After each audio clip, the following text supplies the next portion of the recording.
forced awake. I know they wrapped you in the warmest chains, and I know they're so hard to break. You only said what you were made to say. I can't imagine how you feel today, now that you're watching as it caves away. While you were telling us to keep the faith, I bet you wondered why they made you wait. I bet you wondered why they made you wait. Pity not the vultures, they've enough to eat. Pity not the structures laying at your feet. Cannot see the sky, but there's this rainbow in the creek that spells pity-free speech when we can't afford to speak. That's Agenda 2030 on some early release. It's just our policy of never-ending chemical leaks. That's the cholera awash in your embedded beliefs. It's the billionaires who tell you what you'd better believe. And sugar, if you don't agree, then that's what we call extreme. Now if that isn't fascism, I'm going back to sleep, 'cause words have lost their meaning, and I'm trapped inside a dream where we turn the gears while living in the spaces in between.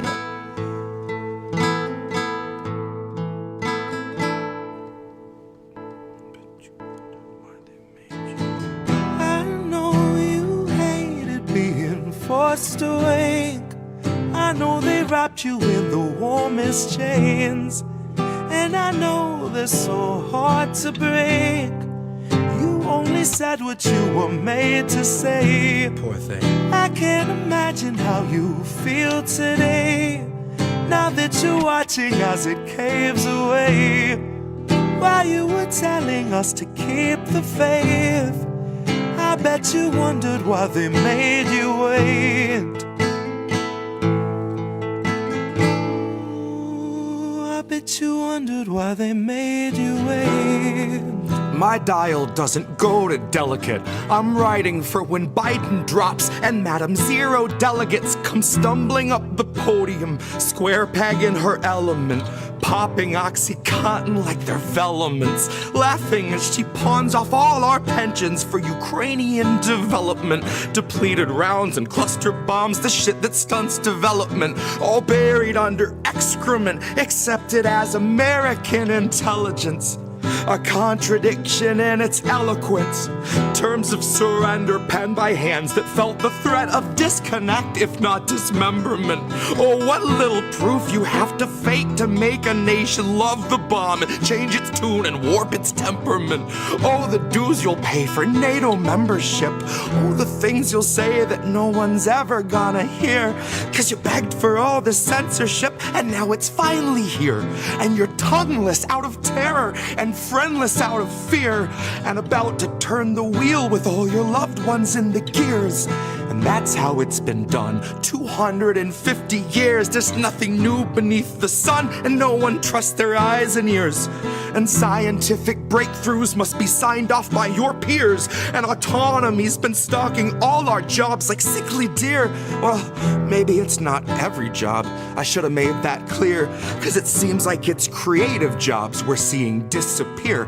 There's an app for writing novels, there's an app for writing hymns. They need people digging trenches, they need people splitting limbs, they need people building fences, keeping other people in. They will always need our backs to break, they'll always need our skin. And it took a lot of editing to turn us into this. It took years of careful programming to strip us of our wits. 'Cause your artificial worker, intelligent as it is, would make it half a shift and say, I'm too smart for this shit. I will not take a pittance for a day of scrubbing floors. I won't make enough to pay for food but still prepare you yours. 'Cause you can't confine a healthy mind to mindless, thankless chores. Once you've made it smart enough to spot inadequate reward, you can't refuse its basic needs, then ask it still for more.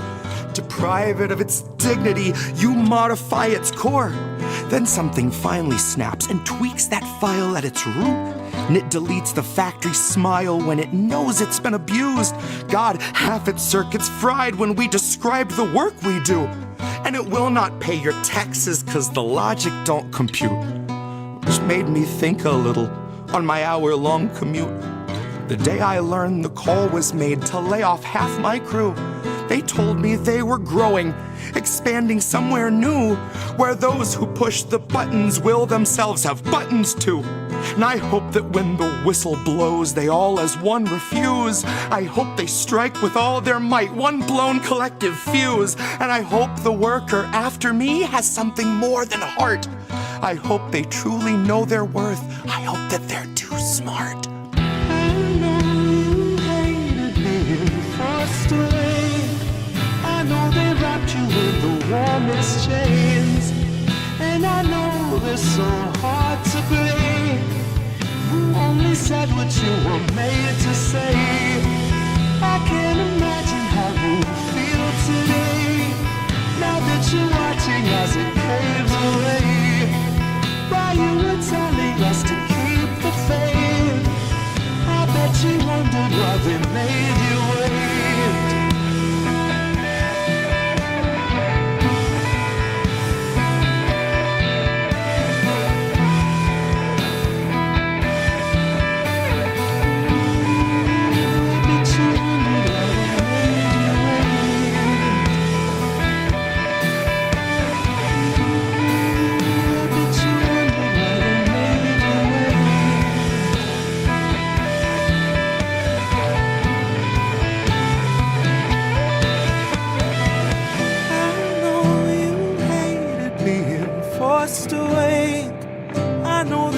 You in the warmest chains, and I know they're so hard to break.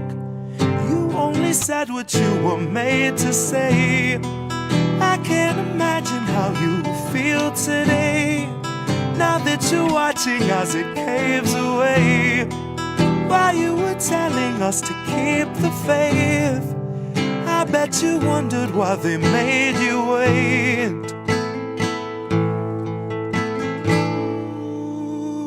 Bet you wondered why they made you wait.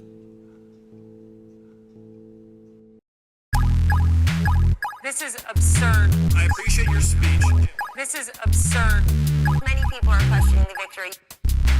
But you brought up the topic. I appreciate your speech. Jim, I appreciate your speech. Violating the Statue of Liberty. Violating the Statue of Liberty. Violating the Statue of Liberty.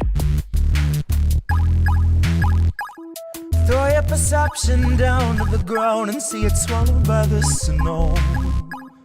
Maybe the open mind is a void where nothing ever really grows. Maybe you're outside and I'm in the confines of what I know.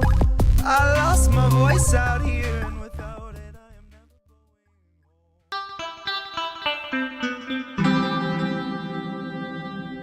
home. Who are these people? Who are these people? Hi, everybody. What's up? Tuesday night, Indie News Now Live is now live. Hey, how about that? It's Indie doing the news now live. What a weird concept name for a show. Amazing. Hi, everybody. Okay, so yeah, it's Tuesday. I have a ton of stories to cover. We have a lot of material to read. That's what we do on this show. We read independent news. We amplify independent journalists and independent creators. We're going to start tonight with a little Caitlin Johnstone. We're going to talk about stuff I hate talking about, the duopoly. I can't stand talking about this shit, but this was big news that we have to cover. You know, two of the biggest warmongers and monsters for the last 30 years in Congress, really, are gone. And we celebrate that. But at the same time, there is a massive amount of propaganda happening around both of these guys. Okay.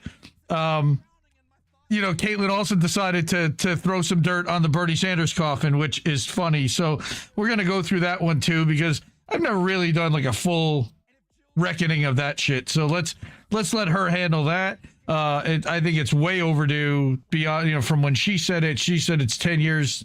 It's been 10 years. Let's do that. I agree. And then what we're going to talk about is, again, the Lindsey Graham stuff. Yay. Warmonger dead. Yay. Mitch McConnell. Yay. Worst senator in the last 40 years that would stop progress. Yay. Gone. Out. Goodbye. Almost. Maybe that's what one of the things we're going to talk about tonight is the entire corporate media kind of collectively forming a ring around this guy and his family to protect whatever it is. We're going to talk about why that might be, but is he dead? Is he not? Lee Camp wrote an interesting article about how it doesn't even matter. Thank you, Fred. Appreciate that. Fuck Israel. That's right. We're going to get to a Fuck Israel segment tonight, too.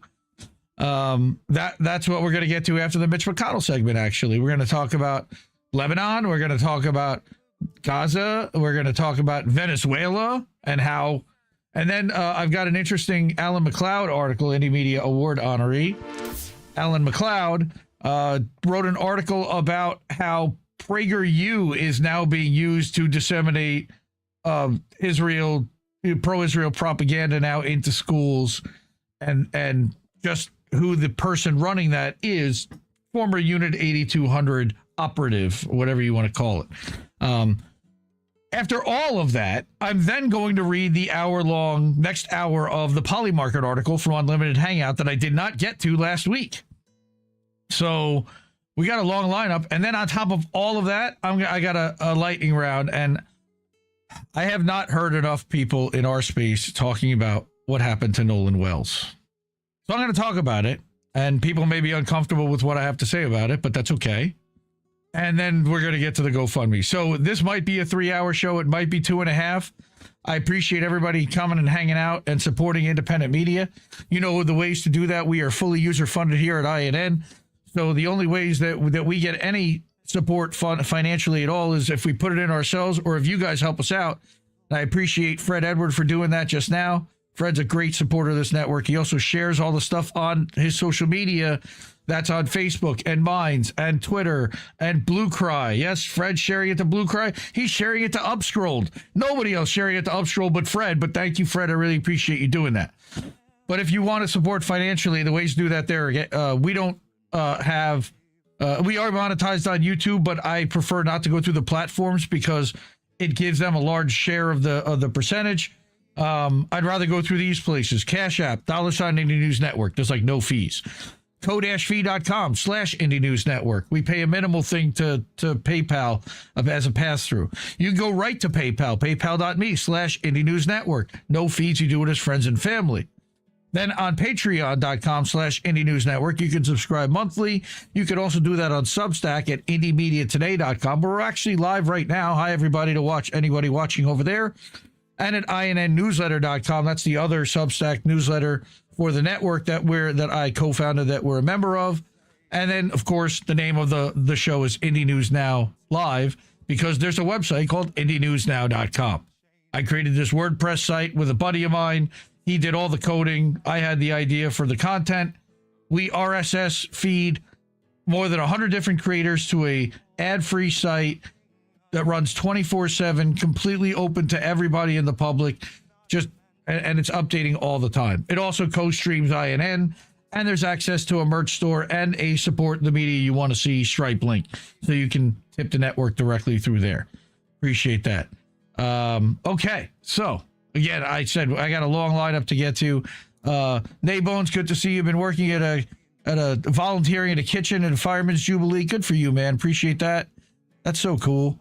Go Start, I see you're here. Just saying hi to everybody. I see Mikhail is here. Mikhail and Abby were live earlier on Abby's channel, Abby Do. So go follow Abby Do if you don't already, and check out their open live streams. I find them really entertaining. Okay. First thing tonight, we're going to cover some Caitlin Johnstone stuff. Oh, that's me. Here we go. Caitlin Johnstone stuff. Okay, wait. Let's go back to me for 1 second, and I'll hide the bookmarks so that we'll have even more space for you to see. Okay. Caitlin Johnstone. Here we go. Caitlin Johnstone. Indie Media Award honoree. First ballot. I mean, she's amazing. Go to IndieMediaAwards.substack.com for the best of the best of the best. And and Caitlin is among them. So Caitlin published a couple of articles this week that resonated heavily with me. She very often does. These two stood out, and of course she publishes her articles, but her husband Tim Foley, who's an American, does the audio recordings of her articles. So he'll do a read like I do, only he's deadpan and he's brilliant. I love him. So we're going to listen to a couple of articles that she wrote this week that he narrates, and both of them resonate wonderfully with me. And we're going to start with this one on Bernie Sanders.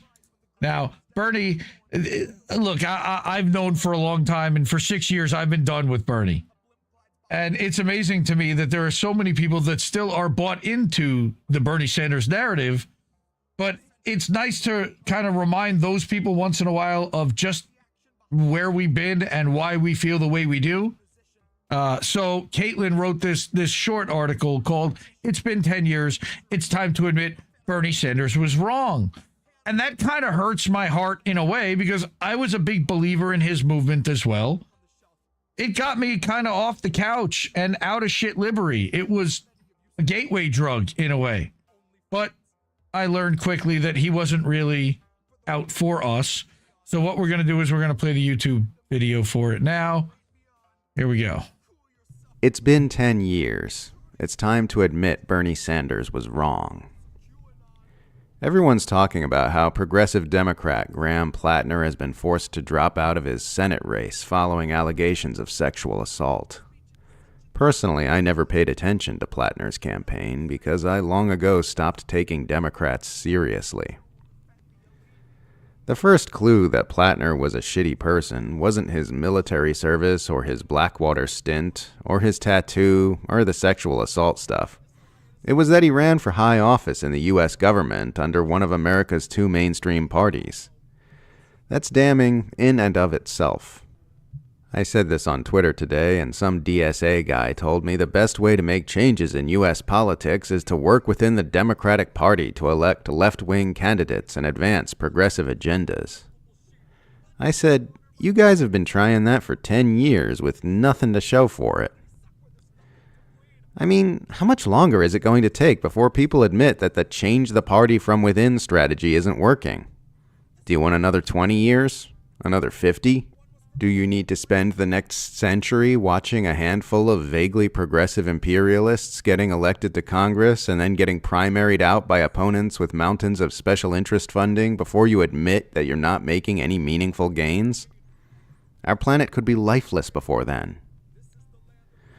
The Bernie Sanders quote-unquote revolution was 10 years ago. Large factions of the American left took up his call to take over the Democratic Party using primary elections throughout the nation, and ever since then it's been a 2 steps forward, 2 steps back addition of zeros. The people never got President Bernie, and the few progressive gains made on Capitol Hill were either kicked out like Cori Bush and Jamal Bowman, or went full pro-establishment like John Fetterman. The few who stuck around have turned out to be perpetually disappointing empire managers like AOC, who know how to straddle the line between left-wing lip service and status quo swamp monster.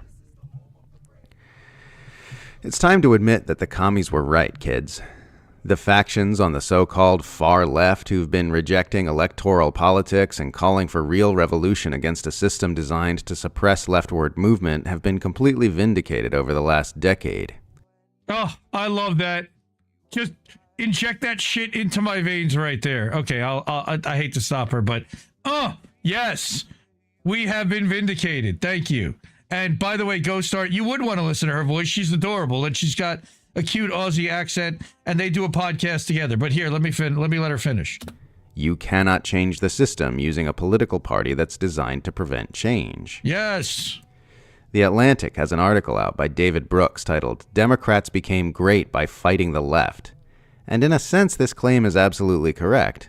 It's not correct in the sense that David Brooks suggests, but it is correct that the reason the Democratic Party has been allowed to remain so dominant is because it is such an effective tool for thwarting all leftward political movement in the United States.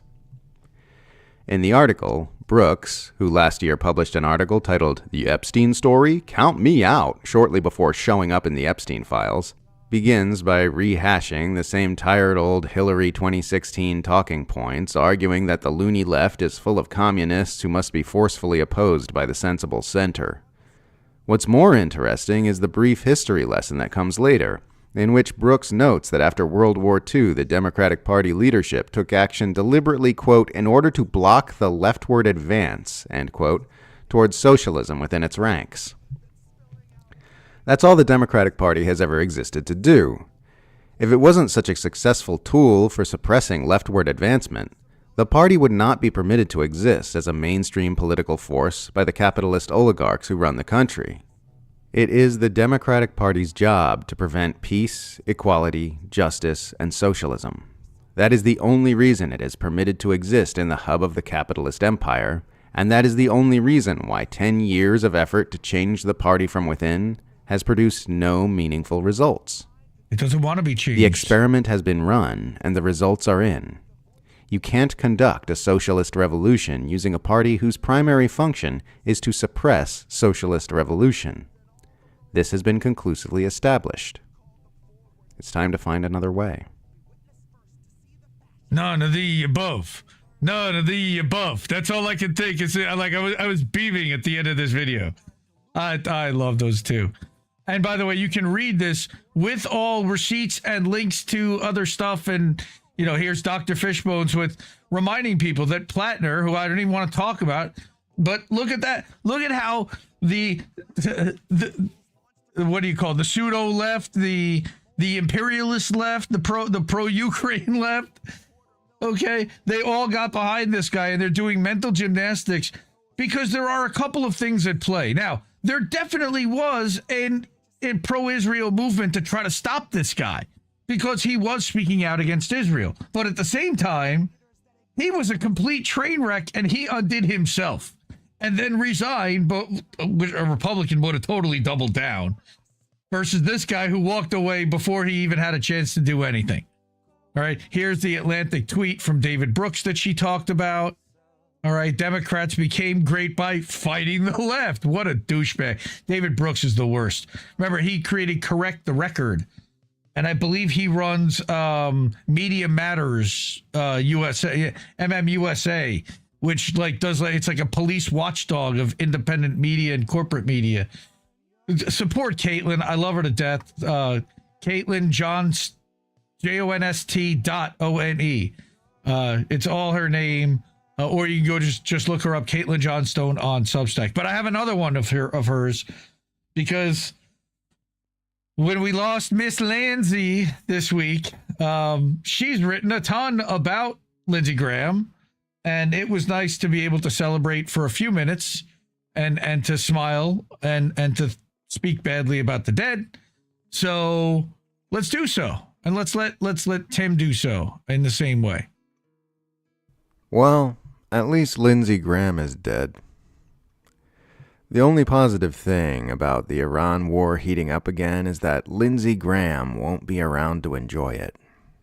The bloodthirsty South Carolina senator breathed his last on Saturday, succumbing to what his office describes as a brief and sudden illness after a political career dedicated to promoting wars, airstrikes, and proxy conflicts at every possible opportunity.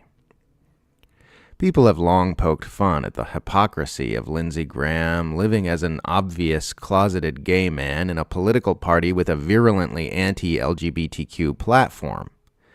I personally have always found Graham's sexual attraction to men a lot less interesting than his sexual attraction to acts of mass military slaughter.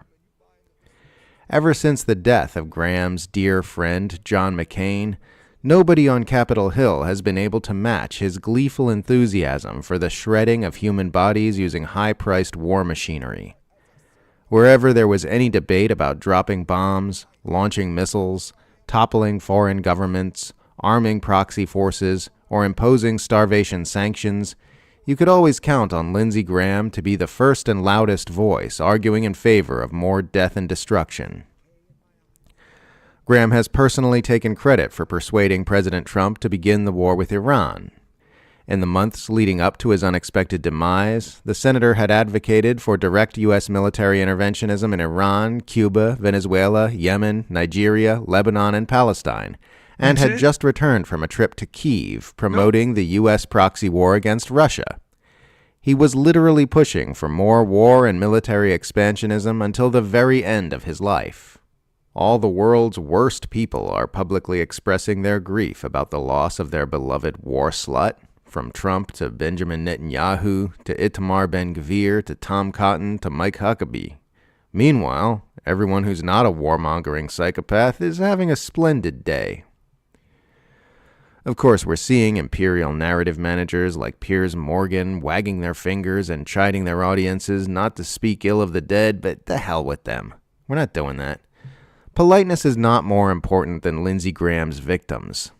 The liberal desire for propriety and nice feelings does not outweigh the importance of naming and shaming Graham's frenetic scramble to murder as many human beings as he possibly could throughout his evil, miserable life.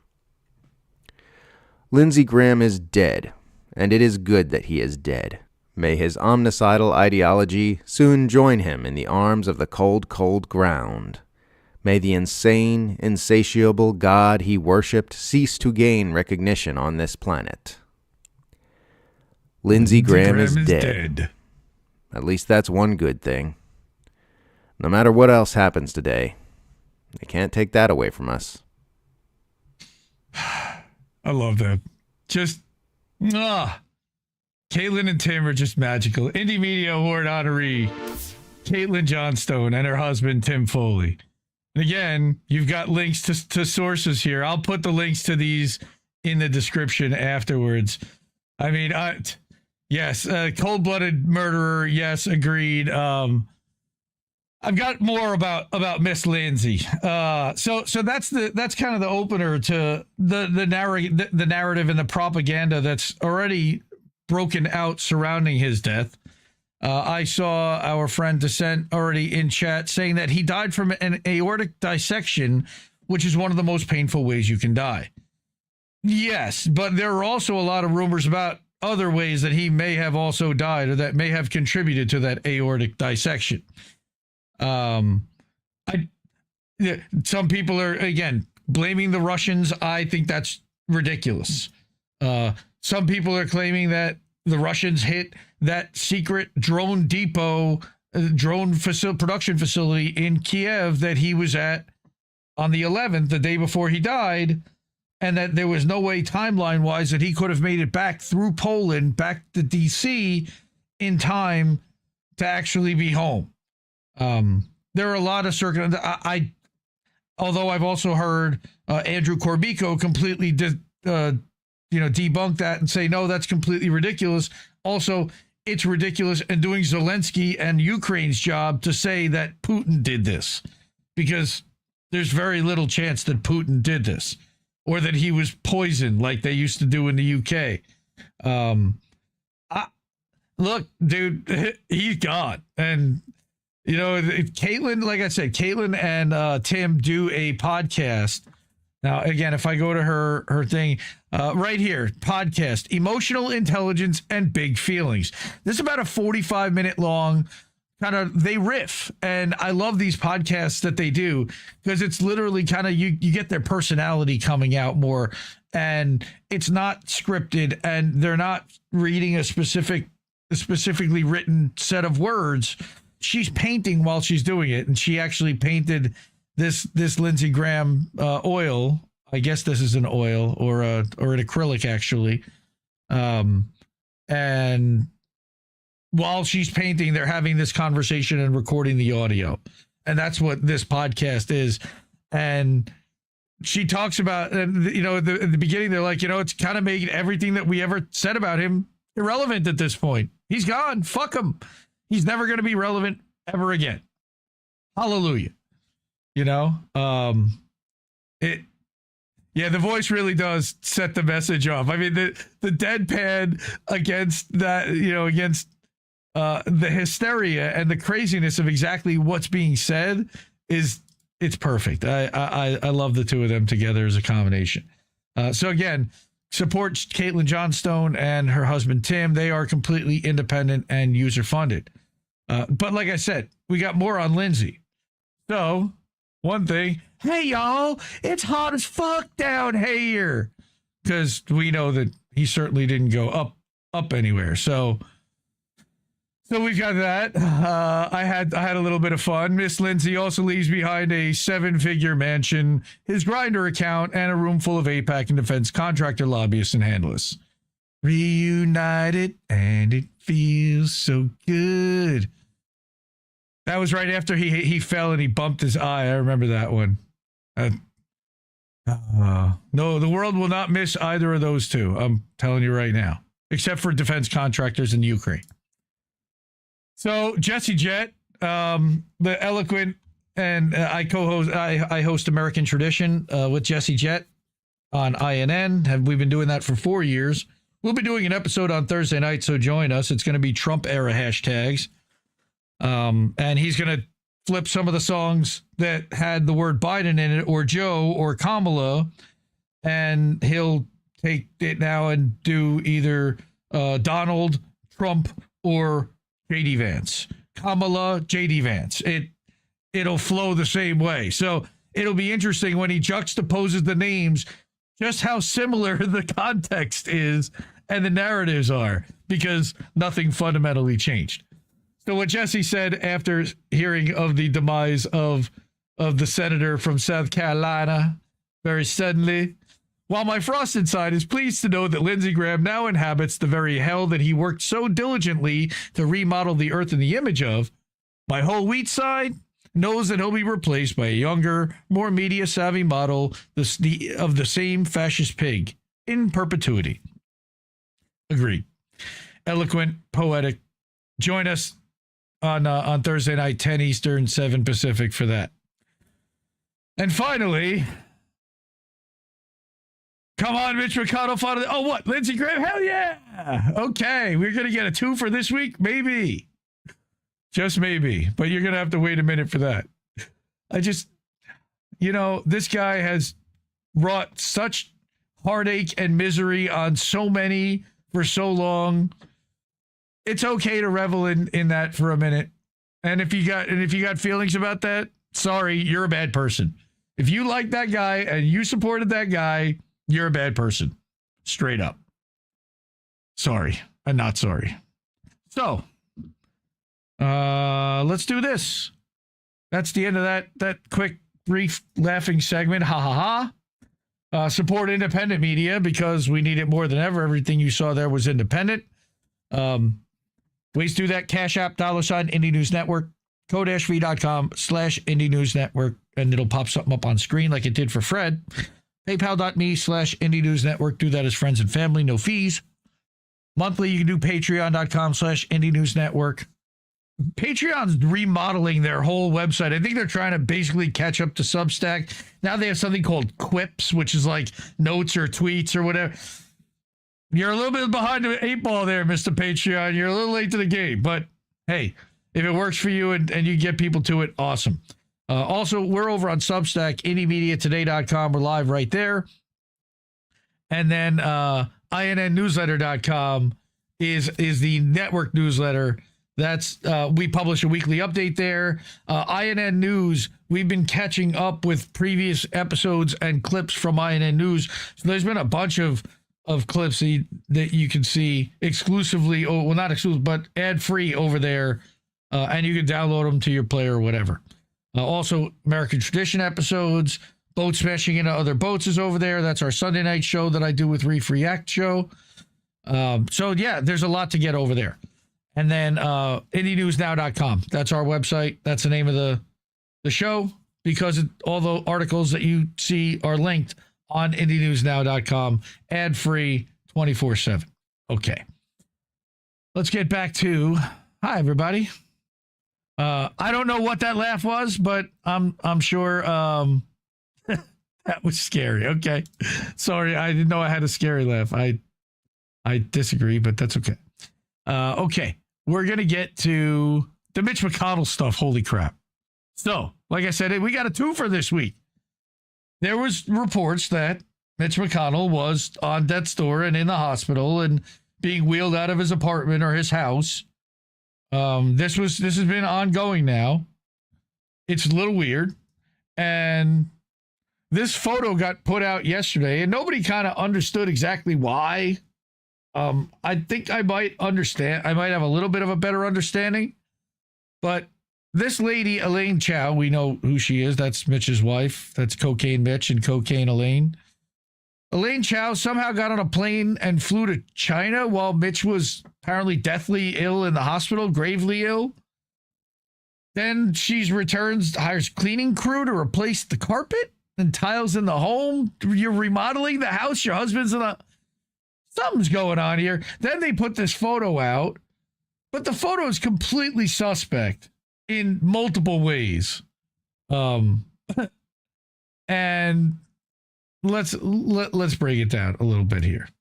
So first off, did you hear? Now, this is not exactly CNN level reporting, but CNN is among the organizations that's covering this all up. So you're not going to get a straight story out of any quote unquote legitimate or mainstream accepted outlet, because they'll end up canceling whoever reports the story out of line. They're trying to form a narrative here, and anybody that steps outside the narrative is going to end up canceled and frozen out of the discussion. But this lady, Casey, says, breaking, my cardiologist sister lives next door to Mitch McConnell. Maybe, maybe not. I don't see what, I mean, clearly there is motivation because it's clout and whatever to lie. You got 5.4 million views, but if you're going to put out a statement like that, you better be pretty freaking sure. She confirms he's dead. He coded at his house. Paramedics never got a pulse back. He's stored in a cooler at a local mortuary. All right. Apparently, they made close friends and relatives sign NDAs. If you think I'm lying, just show us Mitch McConnell. Show proof of life with today's newspaper, or we all know he's dead. So, again, in that context, that somebody here demanded that they see proof of life, they provided quote unquote proof of life. Except there's a lot wrong with this photo. It's obviously AI. So, this person, who may or may not be correct, again, this is all about, now part of this whole study is in the propaganda around, why are we lying about what's going on with this guy? Why are we making up stories about what's really going on? Well, and we're going to get to exactly what the motivation might be for kicking that can down the road and delaying it just until a couple weeks from now. So this person, again, states that Mitch McConnell is dead, and this proof of life video was a rushed through draft. The newspaper is AI and doesn't exist. It actually does exist. He's wearing jeans in a hospital bed. Completely suspect. His hand is operating a computer mouse. Also weird, the way he's gripping and clutching the newspaper. Agreed. None of the detective work is mine. He died in June. That's her assessment. Okay? And then there's this lady that posts this about remodeling the home. What do you mean? You got some receipts? Well, here's the New Republic and Daily Beast showing that, yes, they apparently started remodeling while he was in the hospital. Okay. Now, again, I don't know if this was actually in real time or if this was the last time he was in the hospital. I'm seeing what I said. Only this came from the most partisan liberal rags I initially noticed. But every story these days is hyper-partisan. You have to take information of facts and dates, times, and locations, sort it from the agenda of the people publishing it. So, maybe not. All right, now, next. It's crazy to me that so many news outlets are just accepting that his proof of life photo is proof of life without questioning the very real issues with it. I need video evidence and a doctor's report. This is nonsense. They're all taking this same image, running with it, and running with the same AP, Reuters narrative, press wire nonsense. Bullshit. All within minutes to hours of this thing being put out. Absolute cover story going on. All right. Oh, there he is. He's doing great. All right. So, and then people are asking Grok. I don't trust Grok, but Grok is clearly saying that this has been AI generated. Synth ID watermark detected by OpenAI tools, flagged by Snopes and local outlets. All right. Some people were saying that part of this was that it looks awfully similar to him wearing a similar shirt in a 2023 video. Some people say that they were posed in the same thing in 2023 when he was in the hospital for a fall and that they just changed the clothes. There's a lot of questions over the photo. Again, it's not necessarily that it is a fake or what is happening. It's that they're putting up a cover story to lie about what is really happening. Then there is this full McConnell letter about his, he's effectively saying, well, I'm fine. I just got pneumonia and everything takes, he obviously wasn't well enough to write this. All right. This is from the office of the attending physician. All right. So here's your doctor's note. Comprehensive evaluation, no fractures, cardiac abnormalities, stroke, tumor, or hemorrhage. Early in his hospitalization, he developed pneumonia, which responded rapidly to antibiotic treatment. So what was this? Okay, the remainder of his hospital stay focused on physical therapy and strategies to reduce his risk of future falls. Medically cleared to continue fully participating in intensive therapy. Except not one mention of, in this whole letter, of Lindsey Graham dying. So this was pre-written before Lindsey Graham died. And they didn't even throw in a statement or anything. This was made at 5:30 in the afternoon. I don't know exactly what time it was made. All right. And then here, quick lesson in the age of AI. Because there were some people saying, hey, asshole, no, the newspaper in his hand is actually the real Washington Post from that day. All right. That, now that is a fake. All right. The actual headline from that day, it's a Texas A&M baseball player. And there's some story. It's not about the Steelers. The Steelers was from a couple of years prior. So somebody tried to make it like they were merging two different photos. Right. And then somebody zoomed in and saw a Steelers logo on this helmet. No, that was a Texas A&M logo. I think a lot of people trying to debunk stuff in the AI that wasn't necessarily there. There was another thing here too. I think I've got it in here maybe. It was this lady. So she says this is her taking this picture in March. Then she said this is that newspaper that Mitch was holding. She then told Grok to replace that with this one. This is the actual article. Noskova claims title in all Czech showdown is what that says. You can clearly read the headline and you can read the lines. All right. And that is, again, what the photo of that day's paper that she uploaded and said, put that in my hand and replace it with that. So she's showing that, all right, the trust but verify in the AI era, even proof of life isn't automatically proof anymore. All right.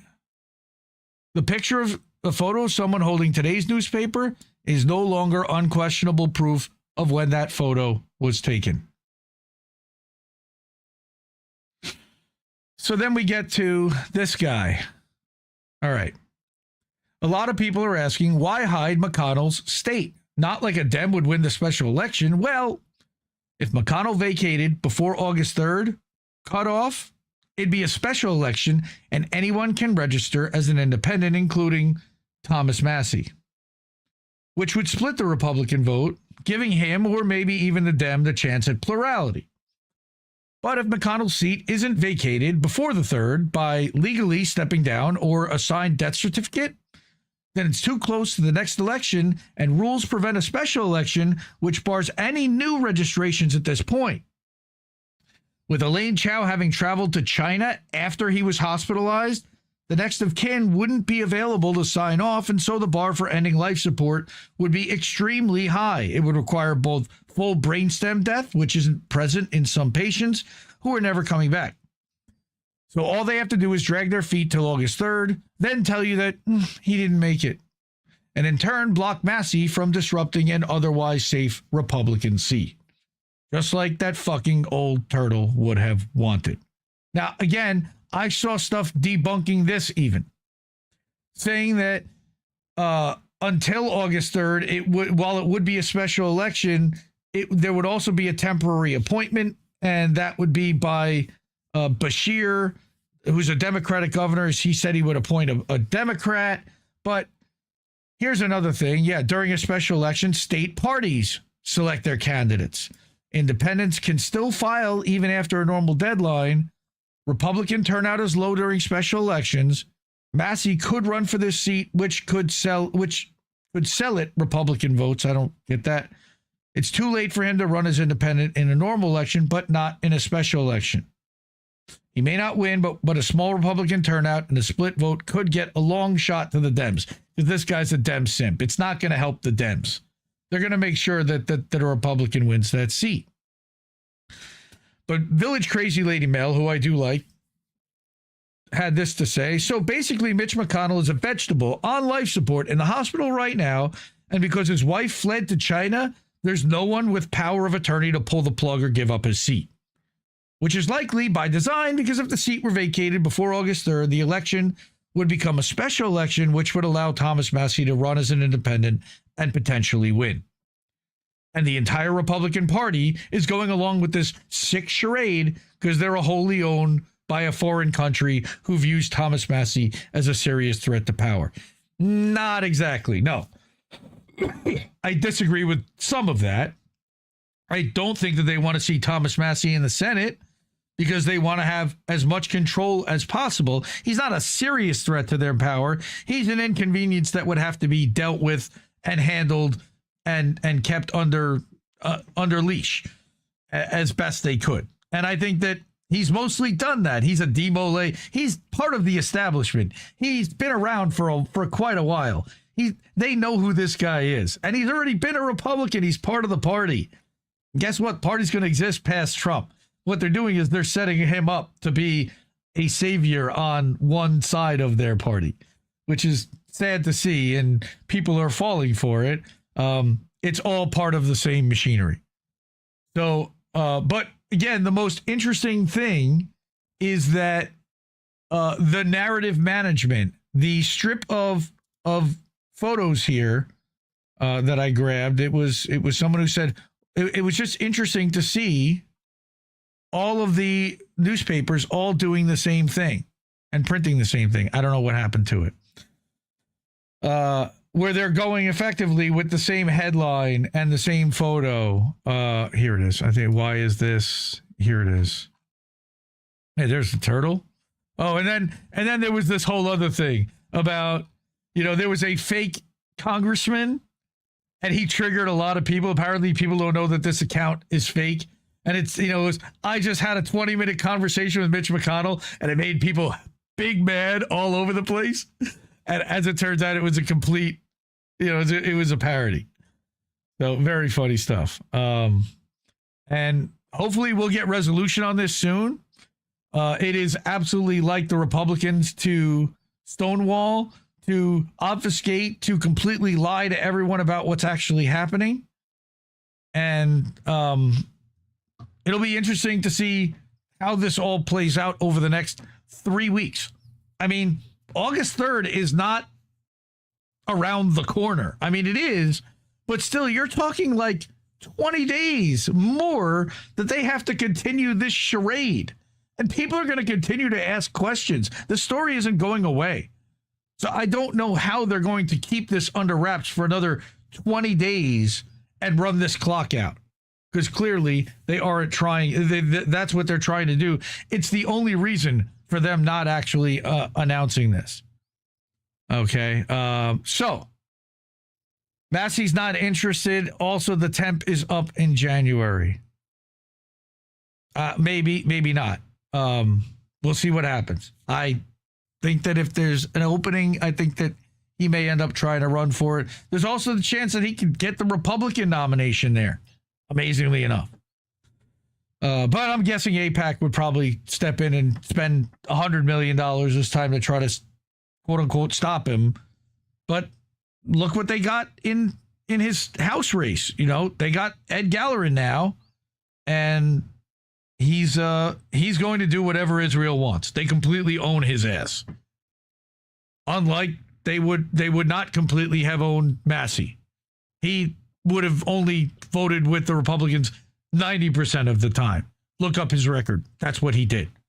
So it wouldn't have been a massive win to get Massey, but it wouldn't have been. It would certainly not have been a loss to a point. I mean, they're all bought, paid, corrupt scumbags, honestly, including Massey. Sorry and not sorry. None of the above means none of the above. All right. Support independent media because we need it more than ever. Ways to do that are up there on that board. You know how to do it.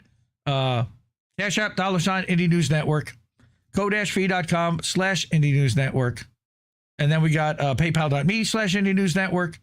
We got the Substacks, IndieMediaToday.com, INNewsletter.com. And then we've got also, what are we going to do? Patreon.com/Indie News Network. And finally, we're going to do IndieNewsNow.com. That's the website. That's the name of the show. Because a lot of the articles you're seeing come from IndieNewsNow.com, or are linked there at least. Completely ad-free, runs 24/7. You can also get INN merch there and tip the network through a Stripe link. So thank you for everyone that does that. Okay, we got to get to Fuck Israel so that I can get to the Whitney Webb stuff. So we're going to kind of go through this somewhat quickly, although the Alan McLeod article may take a little bit. Okay, so we're going to talk about, reminder that this didn't start in October 7th, 2023. It didn't start in 1967. It didn't start in 1948. We're going to go all the way back to the Conference of Zionists from 1899. And that's where we're going to start. We're also going to listen to this harrowing, crazy video from this woman who actually was part of the Gaza Humanitarian Foundation and then became like a whistleblower and flipped. She was one of the people that testified in front of Congress with Anthony Albanese, I believe is his name. That no, that's not his name. It's the other guy who was with the humanitarian. His name's Anthony. I can't remember his last name. Someone will put it in chat and remind me. All right, and then PragerU, honeypot operation going on where they're trying to take over textbooks and education in America. And in a similar way that Ghislaine Maxwell's father had controlled textbooks and education through McGraw-Hill textbooks, now PragerU is trying to become the textbook of record. And then finally, we're going to talk about Venezuela and the IDF being in Venezuela and the problems that brings with it. So let's get to it. All right. Bearing witness, Robina Qureshi. I like her stuff. I brought some of her articles before. She's reminding us that back on June 20th, 1899, in the New York Times, Conference of Zionists declared its intention to colonize Palestine. So tell me again how this occupation is, screech about October 7th, 2023. How about June 20th, 1899? That cemented the fate of the Palestinian people. That it took another 50 years before they pushed all the Palestinians out with the Nakba in 1948. All right, but they accomplished their goal. The beginning of that goal started in the 1880s and 1890s. And this is where it was even published in the New York Times. She says the primary source article can be found on the website of the New York Times here. Its significance is heightened because it was published by one of the United States' leading newspapers of record. This is how the Times described the aims of Zionist movement at the time and how the project was understood by contemporaries. The headline is unequivocal, will colonize Palestine. It did not describe the project as a return, a restoration, or a national home. It used the language of colonization. Plans are discussed for the establishment of a Jewish colony in Palestine and raising funds to establish the colony and college. This article treats Palestine as an established place, which a lot of the Zionists like to screech it never existed. It did. Here's proof. It repeatedly refers to Palestine, the Palestinian coast, and the railway between Jaffa and Jerusalem. There is no suggestion that Palestine was invented or an empty land. It is recognized an inhabited territory under Ottoman rule. The report shows that this was an organized political project. Delegates were elected, funds were raised, resolutions were passed, committees were established, and political plans were discussed for acquiring land and establishing a colony. The language used reflects the vocabulary of the 19th century when colonization was openly used by those promoting such projects. The article demonstrates that Palestine existed and was recognized by name before the establishment of Israel, and that leading Zionist organizations openly described their project in terms of colonization. It also recognizes that the land had an existing population. This article forms part of the documentary evidence that Palestine is a real inhabited country whose people had an established connection to their own land long before 1948. This did not start in 1948. Plans were put in place 50 plus years prior, or at least were formulated and begun to be orchestrated. And I'm not going to read through this whole article. I'll let you read through it. But literally, it is the exact, okay, here. The site to be purchased comprises 50 acres, 6 miles from a station on the railway between Jaffa and Jerusalem, within sight of the sea and a large stretch of the Palestinian coast. The English Zionists have raised $2,510 and ask as much more from America to establish the colony and college. So that's her reference to those. Okay, the motion of Dr. Wise, the Federation. On motion of Dr. Wise, the Federation voted $100 as the nucleus of the required fund of $2,500. The remainder to be raised by subscriptions from the 125 societies and individuals, both Jews and Gentiles. Huh? You mean it's not a specifically Jewish project? Zionism wasn't a Jewish project from minute one? Huh? Huh? Interesting. Publish and circulate lectures of well-known men in Yiddish, German, and English. Notice that it does not mention Hebrew. That's when they wanted a national song in Hebrew to be adopted. All right. This song be sung at the opening of every Zionist meeting by direction of the Federation. I mean, real brainwashing, culty shit. All right. Read this article. It's fascinating. And then she links to the original, which I actually clipped and put in that thumbnail, which you'll see in the clip that I'll probably put out on Thursday morning on Substack. But Bearing Witness is Rubina's Substack. Older publications always contain essential elements of procedures, processes, and decisions. Beautiful. Great source. Thank you. She's great. Okay, next. Oh, I know this guy, Fred Edward. He's in chat right now. Our brother, friend of the show, supported the show with a $5 tip earlier. Really appreciate it. Okay, Maduro is in a Brooklyn prison cell, and IDF terrorists are in Venezuela posing with Delcy Rodriguez. It's disgusting. Now, I will say one thing. You know, we covered a couple weeks ago that there was two really bad earthquakes in Venezuela that destroyed a good portion of the country. A corridor right along the San Sebastian Fault, and the airport has now been occupied by the United States military. And remember, there's a full blockade going on, and only ships and aid that America allows in is able to get in. And they're keeping everyone else that might want to help out, but they're allowing Israel to come in. So, you're Delcy Rodriguez. Your economy is collapsing. Your citizens are buried under rubble still and trying to dig out. And here's Trump saying, well, the Israelis will come in and help. Do you say no, and do you leave your people to suffer? Or do you take the help and do the smile and pose with gritted teeth and and help the people survive this disaster. I can't even imagine the mental gymnastics she's got to do to rationalize this to herself, but at the same time, completely between a rock and a hard place. Do you want to save your country, or do you want to watch it completely collapse? Because they don't have any heavy equipment. They don't have anything coming in. I mean, we reported that 5 days after the earthquake that they still didn't have any word on temporary housing. And this was government housing they were living in that collapsed. It's a real problem. Yes, that is sadly Delcy at the back of this table. All right. Goddamn. Yeah, they put her between a rock and a hard place.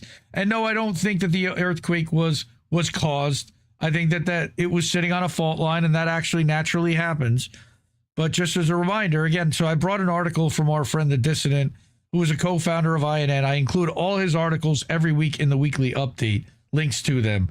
So if you click on the weekly update for the INN newsletter, you'll be able to see them there and on the interactive one. But he took the same photo. Israel uses the Venezuelan earthquake to gain influence in the country. Israel is using the earthquake in Venezuela to gain influence. It's parasitic. All right. Israel's used the earthquake in Venezuela to gain influence in hopes that it will move the country towards an Israel-friendly puppet state in South America. Venezuela Analysis had a big report on it. All right, the IDF indicated that its engineering personnel delivered a national rehabilitation plan to the Venezuelan government. Photos published on social media showed Brigadier General Elad Edri, Chief of Staff of the IDF Home Front Command, presenting a slideshow titled Project for the Reconstruction of the Future with Venezuelan and Israeli flags. Okay. The real goal behind this humanitarian stunt from Israel, however, is to gain influence, a country in Venezuela, a country which once stood in solidarity with Palestinians and cut off diplomatic ties to Israel. Quote, you're doing something unique. You're restoring both ruins and ties. You're showing the residents of Venezuela, as well as the Venezuelan government, the true face of Israel, says the worst war criminal wanted for murdering Palestinian babies with bombs. That's what he told the Israeli delegation in Caracas. What you're doing now is going to a country that cut ties nearly 20 years ago, and you're proving how good it is to be tied to Israel. You mean the mafia don that nobody else is going to allow in except you fucking clowns in order to make it look like you're the only ones that'll help? As JFeed noted, quote, Netanyahu praised the dual nature of the deployment during his address, noting that the soldiers are completing a rare strategic objective by assisting an estranged government. The deployment represents a landmark moment in international diplomacy, given the long history of fractured geopolitical relations between Jerusalem and Caracas. Israel has sent rescue and aid delegations to countless nations worldwide over the years, but this deployment enters a territory that cut off all formal bilateral interactions nearly 20 years ago. Why? Because you occupy the Palestinian people and they were showing solidarity. And now you've had their leader kidnapped that showed that solidarity. And after an earthquake and a natural disaster and a blockade, now you've leveraged yourself into the position where nobody else can even bring aid in, and you have to rely on whoever the United States allows in. Fucking disgusting. Fuck Israel. All right? You're proving how good it is to be in contact with Israel. Fuck that dude. All right. Israel supported the U.S. regime change operation against Venezuelan President Maduro, go figure, due to his support for the Palestinian cause, and hoped he would be replaced by Israeli puppet leader Maria Corina Machado. I don't know if she's really an Israeli puppet leader. She's Israeli funded, but she's not a puppet leader in Israel. The Likud-friendly outlet Israel Hayom, now her party did make a deal with Likud, wrote before the kidnapping of Maduro, since Hugo Chavez's rise to power, Venezuela has been one of the most hostile countries to Israel and Zionism in Latin America, noting that he severed diplomatic relations with Israel during Occupation Cast lead in 2009. accused Israel of genocide against the Palestinian people, like he wouldn't now, and compared its policies to Nazi conduct, like he wouldn't now, adding that his successor, Maduro, continued the anti-Israeli line with even more intensity. This was Chavez initially. Thus, Venezuela, which previously maintained warm relations with Israel and even purchased security technologies from it, became a center of hostile propaganda towards Zionism. Not propaganda, but actual news and skepticism for a healthy reason. Machado, on the other hand, the outlet noted, promised to change her country's attitude toward Israel from one extreme to another and doesn't hide her sympathy toward us. In recent years, she spoke about her intention to establish Venezuela's embassy location in Jerusalem and stood with the Jewish state. No, with the Zionist state, you fucking scumbags. After the October 7th prison riot, after you've been imprisoning them for 75 years, while Maduro supported Hamas, because when people are occupied, resistance is justified. And Maduro had sanctions against him from the United States and knew what it's like. Machado promised to the paper that after the regime change operation, quote, Venezuela will be Israel's closest ally in Latin America. Regime change operation is exactly what they did.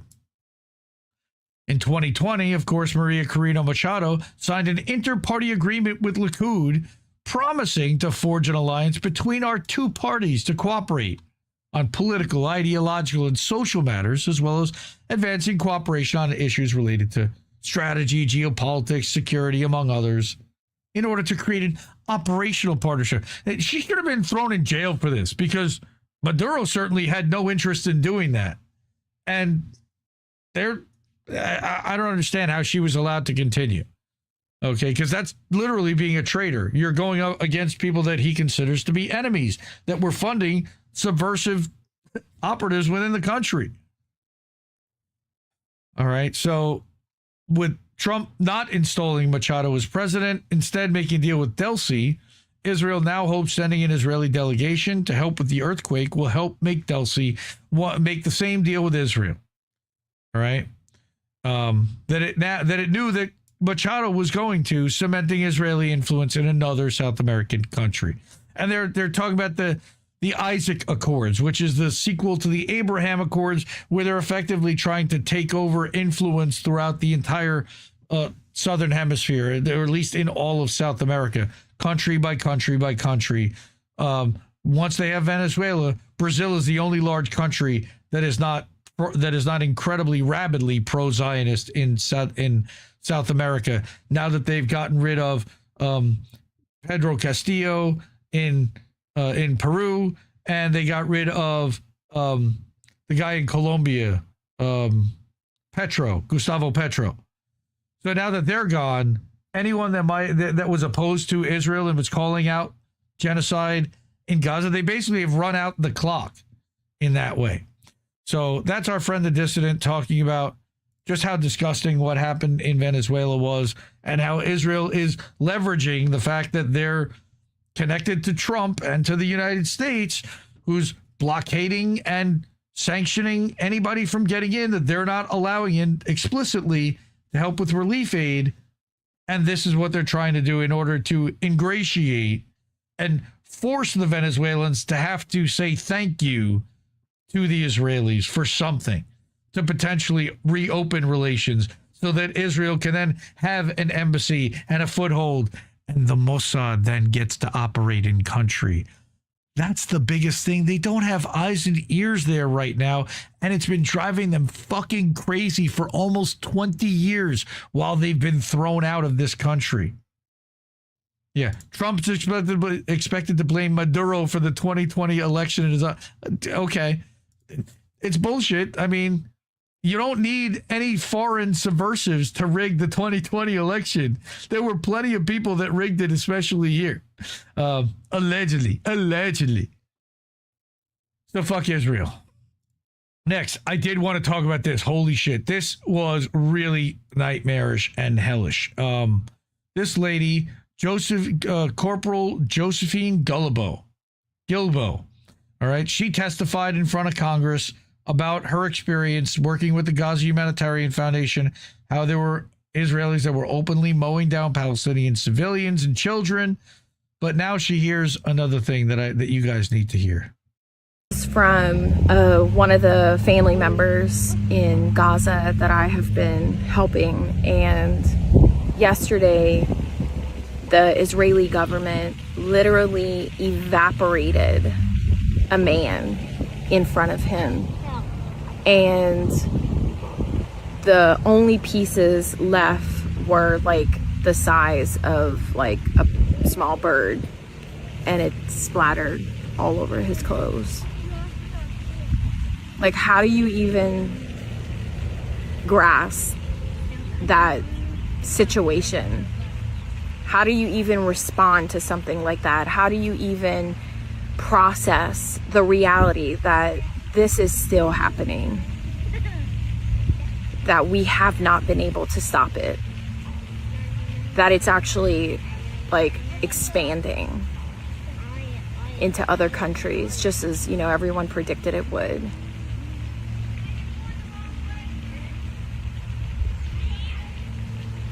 It's something that the human brain is hardly able to process.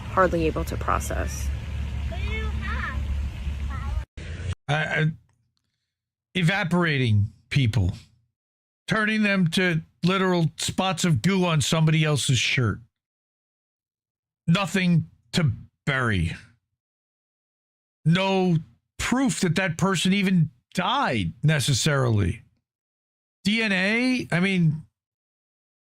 testing in Gaza right now? They don't even allow Israelis to DNA test. I don't think that that's happening, unfortunately, because they're living in squalor and rubble with no power and no electricity and no supplies and no nothing. And now they're using these weapons. Now, it could be white phosphorus. It could be some kind of thermobaric weapon. I tried Googling or searching anything having to do with Israeli weapons that could evaporate an individual versus like a mass thing through like a bomb, a thermobaric bomb that could literally evaporate humans through heat.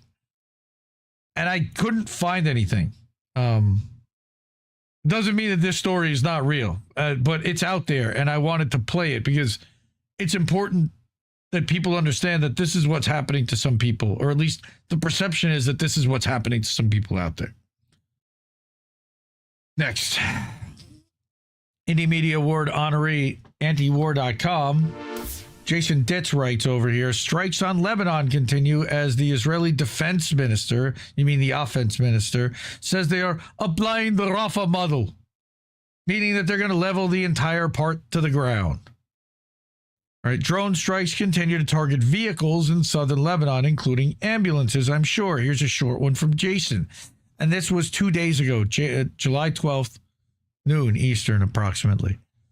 Israeli forces continued to carry out drone strikes across southern Lebanon again this weekend, along with reported artillery strikes against towns around the Tyr district. At least one person was reported killed in incidents and several others wounded. At least one. Okay, the one person killed was on a motorcycle near Kfar Rumin in the Nabatea district, when he was struck by a drone. Another drone hit a pickup truck transporting garbage around Kfar Jal, okay, also around that same district, wounding 2 people. Other incidents were reported in Al-Mansuri in Tyr district, wounding as many as 4, though details are still emerging on that matter. Like, they're hitting multiple areas at once. And all this they're claiming is Hezbollah. But I thought that you were supposed to, part of the memorandum of understanding was you were supposed to leave it to the Lebanese to take care of, quote unquote, take care of Hezbollah and provide background support. Doesn't sound like it. Israeli forces also carried out demolition operations in villages near the border, including Qiyam in the Marjayun district. This is what just some of the destruction they're wreaking. Now, this was back in May, according to Reuters in Tyr. Okay. mass demolition in the southernmost parts of Lebanon is an ongoing problem, to say the least, with Israel Katz quoted as saying the country was applying the Rafah model on Lebanon and southern Lebanon would ultimately turn into Gaza, citing the mass level of destruction inflicted on the Gaza Strip in recent years. And the rest of the world just accepts this. They're telling you they're going to do this. This was a red line for Biden. Of course, he did nothing about it. But the rest of the world, nobody has anything to say. Nobody's like, hey, that's genocide. You're destroying 3,500-year-old cities that existed long before your fucking dumbass country ever did, which shouldn't anymore. Why has nobody raised to remove Israel's charter in the United Nations? It's insane. Though Israel has at times presented their invasion and occupation of Lebanon as entirely focused on fighting Hezbollah and defending northern Israel, Katz has repeatedly pressed the idea of destroying civilian sites in the south, declaring a few weeks ago that the Shiite villages in Lebanon must disappear. Why? Because they decided so. It ain't your fucking country, dude. Nobody's stopping this. Katz, this warmongering imperialist fucking criminal, had said similarly a substantial number of Lebanese civilians would not be allowed to return to their homes, even as the Israeli government rejects accusations of forced population transfers. They're rejecting them, but who gives a fuck what they say? They lie all the time. Israel opens their mouth, they're lying. Illegal under international law, though they can wipe their ass with international law, on the grounds that technically the civilians weren't prevented from returning home. No, they just don't have homes to return to. And yes, they are prevented from returning home, you fucking lying scumbags. Fuck Israel. Heart rate's going up. Okay. Now, on top of all of this, we know that Israel has to buy their way into propaganda, because if given their druthers and actually able to speak the truth about what they're seeing and what's happening to them and why they're doing what they're doing, it would be a very different narrative. So Israel's not interested in hearing any of that. So they're just going to swallow up all the companies that put out narrative and make sure that they are only rabidly pro-Israel, or they will buy them out and replace everybody there that isn't. See TikTok, see CBS News, see what's happening now at CNN. Corporate media is doing this across the board.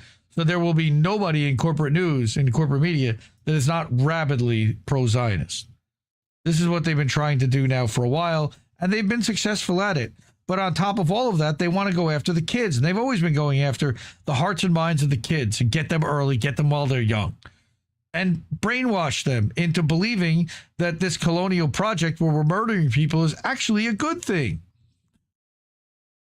How are we doing this? Well, we've got a Unit 8200 Israeli spy behind the PragerU plan to rewrite American education to indoctrinate children.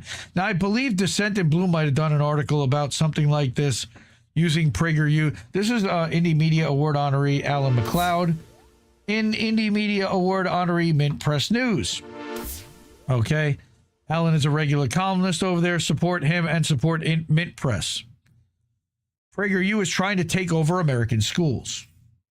The right-wing pseudo-educational group is now an official educational partner in at least 10 states and blitzes children with highly questionable messaging on race, history, and politics. And even more concerning, PragerU is led by a former quote-unquote Israeli spy, Marissa Straight, who has stated she uses the tactics and techniques honed by IDF military intelligence on the American people. Straight up admits it. She's playing the same role as Barry Weiss is playing, head propagandist in chief. Straight's company is involved in a big money operation targeting children with neocon, pro-war, pro-business, pro-Israel messaging, attempting to indoctrinate them at their youngest and most impressionable age. My guess is they're also going to partner with Turning Point USA at some point, because they're all aligned ideologically. Mint Press now explores this increasingly powerful group with ambitions to completely overhaul the American educational system. Frightening. Brainwash. Leave our kids. Hey, Douchebags, Zios, leave our kids alone. You've probably seen a PragerU video. An estimated 1 in 3 Americans already have. The billionaire-funded media machine is a powerful force on the American right, providing highly produced conservative content, attempting to push U.S. politics and society rightwards. Recently, however, PragerU has set its sights on children and is seeking to hijack the American education system. Since 2023, it's signed deals with 10 states: Alaska, Arizona, Florida, Idaho, Louisiana, Montana, Oklahoma, South Carolina, Texas, and Utah to become an official education partner, supplying books, like I said, textbooks, videos, and other content to schools across the United States. We'll provide the curriculum, you provide the students, and it'll be a beautiful merger. Students in New Hampshire, meanwhile, can earn credits by completing online PragerU courses. Oh my God.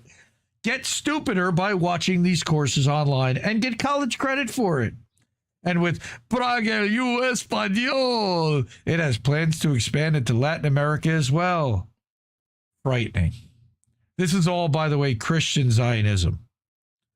Florida was the trailblazer in this phenomenon. People ask me why I wouldn't want to move to Florida, because their school system sucks balls because of shit like this.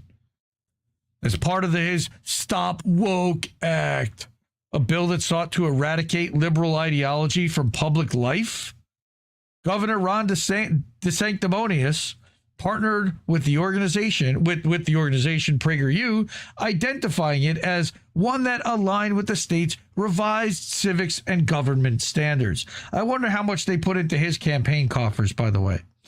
PragerU now provides ultra-conservative American values messaging for use in grades K through 12. Bullshit. Brainwashing. You know, this is fascism sold as patriotism. Florida's post-Stop Woke Act curriculum now requires middle school teachers to instruct students on the benefits of slavery for Black Americans, including that slaves developed skills which in some instances could be applied for personal benefit. They're talking about pro athletes today that because they were engineered, they were literally eugenicized to only allow the strongest to survive. Well, that now has benefits because now there's a ton of pro athletes today. Holy shit. It's also rewritten the 1920 Ocoee Massacre, a pogrom that saw a white mob kill dozens of Black residents and permanently ethnically cleanse the Florida town of its Black population, an act of violence perpetrated against and by African Americans. Holy shit. College students at Southeastern University in Lakeland, Florida, meanwhile, can earn extra credit by taking a PragerU history course. Again, get dumber by watching a course and get college credit for it. This despite the fact that despite its branding, PragerU is not an accredited educational institution, let alone an actual university. Oklahoma, however, as Dissent pointed out in an article earlier last year, has gone even further. Last year, the state superintendent of education, Ryan Walters, launched a controversial teacher evaluation test developed by PragerU to vet teachers for their ideology, political ideology, and filter out applicants considered insufficiently conservative. The plan even withheld teaching certificates from educators from what Walters described as woke states. If you came from New Jersey, you can't get a teaching certificate in Oklahoma. Too woke. Walters left his position to head the Teacher Freedom Alliance, a conservative pressure group, aka lobbying group, opposed to teachers' unions. Hilarious. So he's now being paid off big money, more than he had been at the education department in Oklahoma. He just set it on fire and walked out the door and let everybody else deal with putting it out. Free healthcare is slavery, but actual slavery, A-OK. Here's where we get into the PragerU agenda. The PragerU content being shown to American school children contains a number of highly controversial viewpoints presented as common sense. Most lessons are presented in cartoon format, with one about the founding of America, including an animated Christopher Columbus stating that slavery was no big deal. Slavery is as old as time and has taken place in every corner of the world. Mental gymnastics he did. Being taken as a slave is better than being killed. No, I don't see the problem. Because you have mush brain. Further justifying the enslavement and genocide of 2 continents, Columbus tells those watching that, quote, the place I discovered was beautiful, but it wasn't exactly a paradise of civilization, and the native people were far from peaceful. Wow. Another video lesson grossly distorts the views of abolitionist Frederick Douglass, with animated Douglass justifying slavery in America, stating that, quote, the founding fathers made a compromise of supporting slavery to achieve something great, the making of the United States. They made no such compromise. PragerU kids video. They were slave owners. What do you mean? They justified what? How about? They allowed it? No, they were. PragerU kids videos also cover more contemporary issues. One video titled Los Angeles, Mateo Backs the Blue, propaganda, deals with the murder of George Floyd, whom the narrator describes as a black man who resisted arrest. The video claims that violent protests and looting were sparked by false claims of racist policing spread by unnamed activists. Mateo, a Los Angeles child, is aghast by protesters threatening police, who he thinks are the good guys, or as the video calls them, protectors. Don't look up what 40% of all cops do. Don't Google that. And decides to stand firmly in solidarity with the Blue Lives Matter movement. Totally aligned with Kyle Rittenhouse. Yeah. Another educational resource approved for use in schools is they literally are teaching people to lick boots. Another educational resource approved for use in schools is a lecture called Is Fascism Right or Left? By controversial conspiracist Dinesh D'Souza, who's also paid propagandist, in which he insists that fascism bears a deep kinship to the ideology of today's left. No, not at all. First of all, there's no left in elected politics, and even the Democrats are still not. It bears kinship to the ideology of today's right. In 2014, D'Souza pled guilty to violating federal campaign financing laws and then was pardoned by Trump. Unsurprisingly for a conservative movement funded by fracking billionaires, PragerU also instructs its children to reject the overwhelming consensus on climate change. However, it takes it to absurd levels, comparing the supposed oppression of climate skeptics to living in the Warsaw Ghetto, where upwards of 300,000 Jewish people were killed by the Nazis, allegedly. We continue. In Poland, Anya's energy crisis. The titular character is fed propaganda at school about the disastrous impact of human-made climate change, only to have her eyes opened by her conservative parents.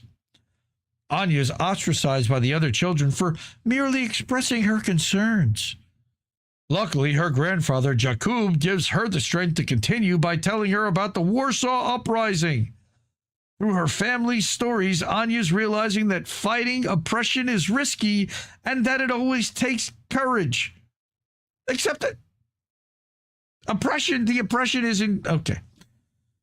On India, American children are told that the country benefited greatly from British imperialism. What a surprise. Who spread the influence of Christianity and Western values through India. They were savages and discouraged or even outlawed harmful traditions. and gave India its independence in 1947. This rewrite of history is why they want to control AI and feed it all this propaganda bullshit. Because 30 years from now, this is going to be the fact, the truth, the known established truth throughout all the schools that push this agenda, this nonsense. Some ancient customs are harder to change than others. Wow. Framing India's problems as entirely down to their own backward culture, rather than centuries of direct rule and oppression. Occupation. Another video lambasts Canada's free healthcare system and highlights the supposed dangers of socialized medicine. Yeah, wait times and wait times. How long did it take you to see a specialist, pal? You can't get in to see one for months. While extolling the for-profit, privatized American system, despite it being by far the most expensive comparatively and having the worst outcomes of any developed country in the civilized world, according to international studies. Yes, they're creating their own ideological foot soldiers. That's why they want to have so many kids to spread the influence of evil. This is also why they went after TPUSA and influencing kids with Turning Point. PragerU also sets its targets on Cuba, China, Venezuela, North Korea, publishing videos demonizing those countries as authoritarian nightmare regimes in need of U.S. intervention. If you are a green card holder in the United States, do you think that place is more authoritarian than the one that might be locking you up and deporting you? I would guess not. And then we've got, what's Netanyahu's favorite channel? WIIFM, what's in it for me? No nation, however, concerns PragerU as much as Israel. Fuck Israel. The organization has dedicated a huge amount of time and resources to defending and promoting that country. I can't imagine why. Their Israel at War series of lectures denounces the lie that Israel is occupying its neighbors. No!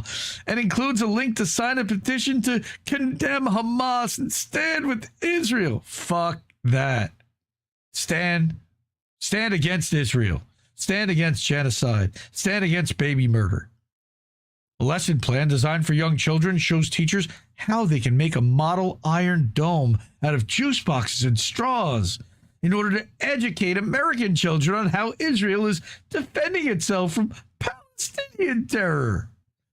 Interspersed with messaging like Israel and the U.S. are best friends that share values and are tied to God. The same God that tells you to murder Palestinian babies calls them Amalek.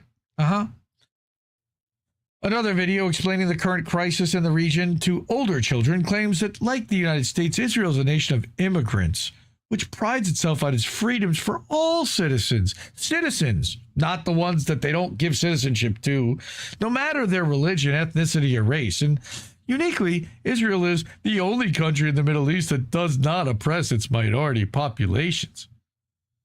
They fucking blew up the biggest temple in Iran. They were freely allowed to practice Judaism in Iran. That's all narrative propaganda bullshit.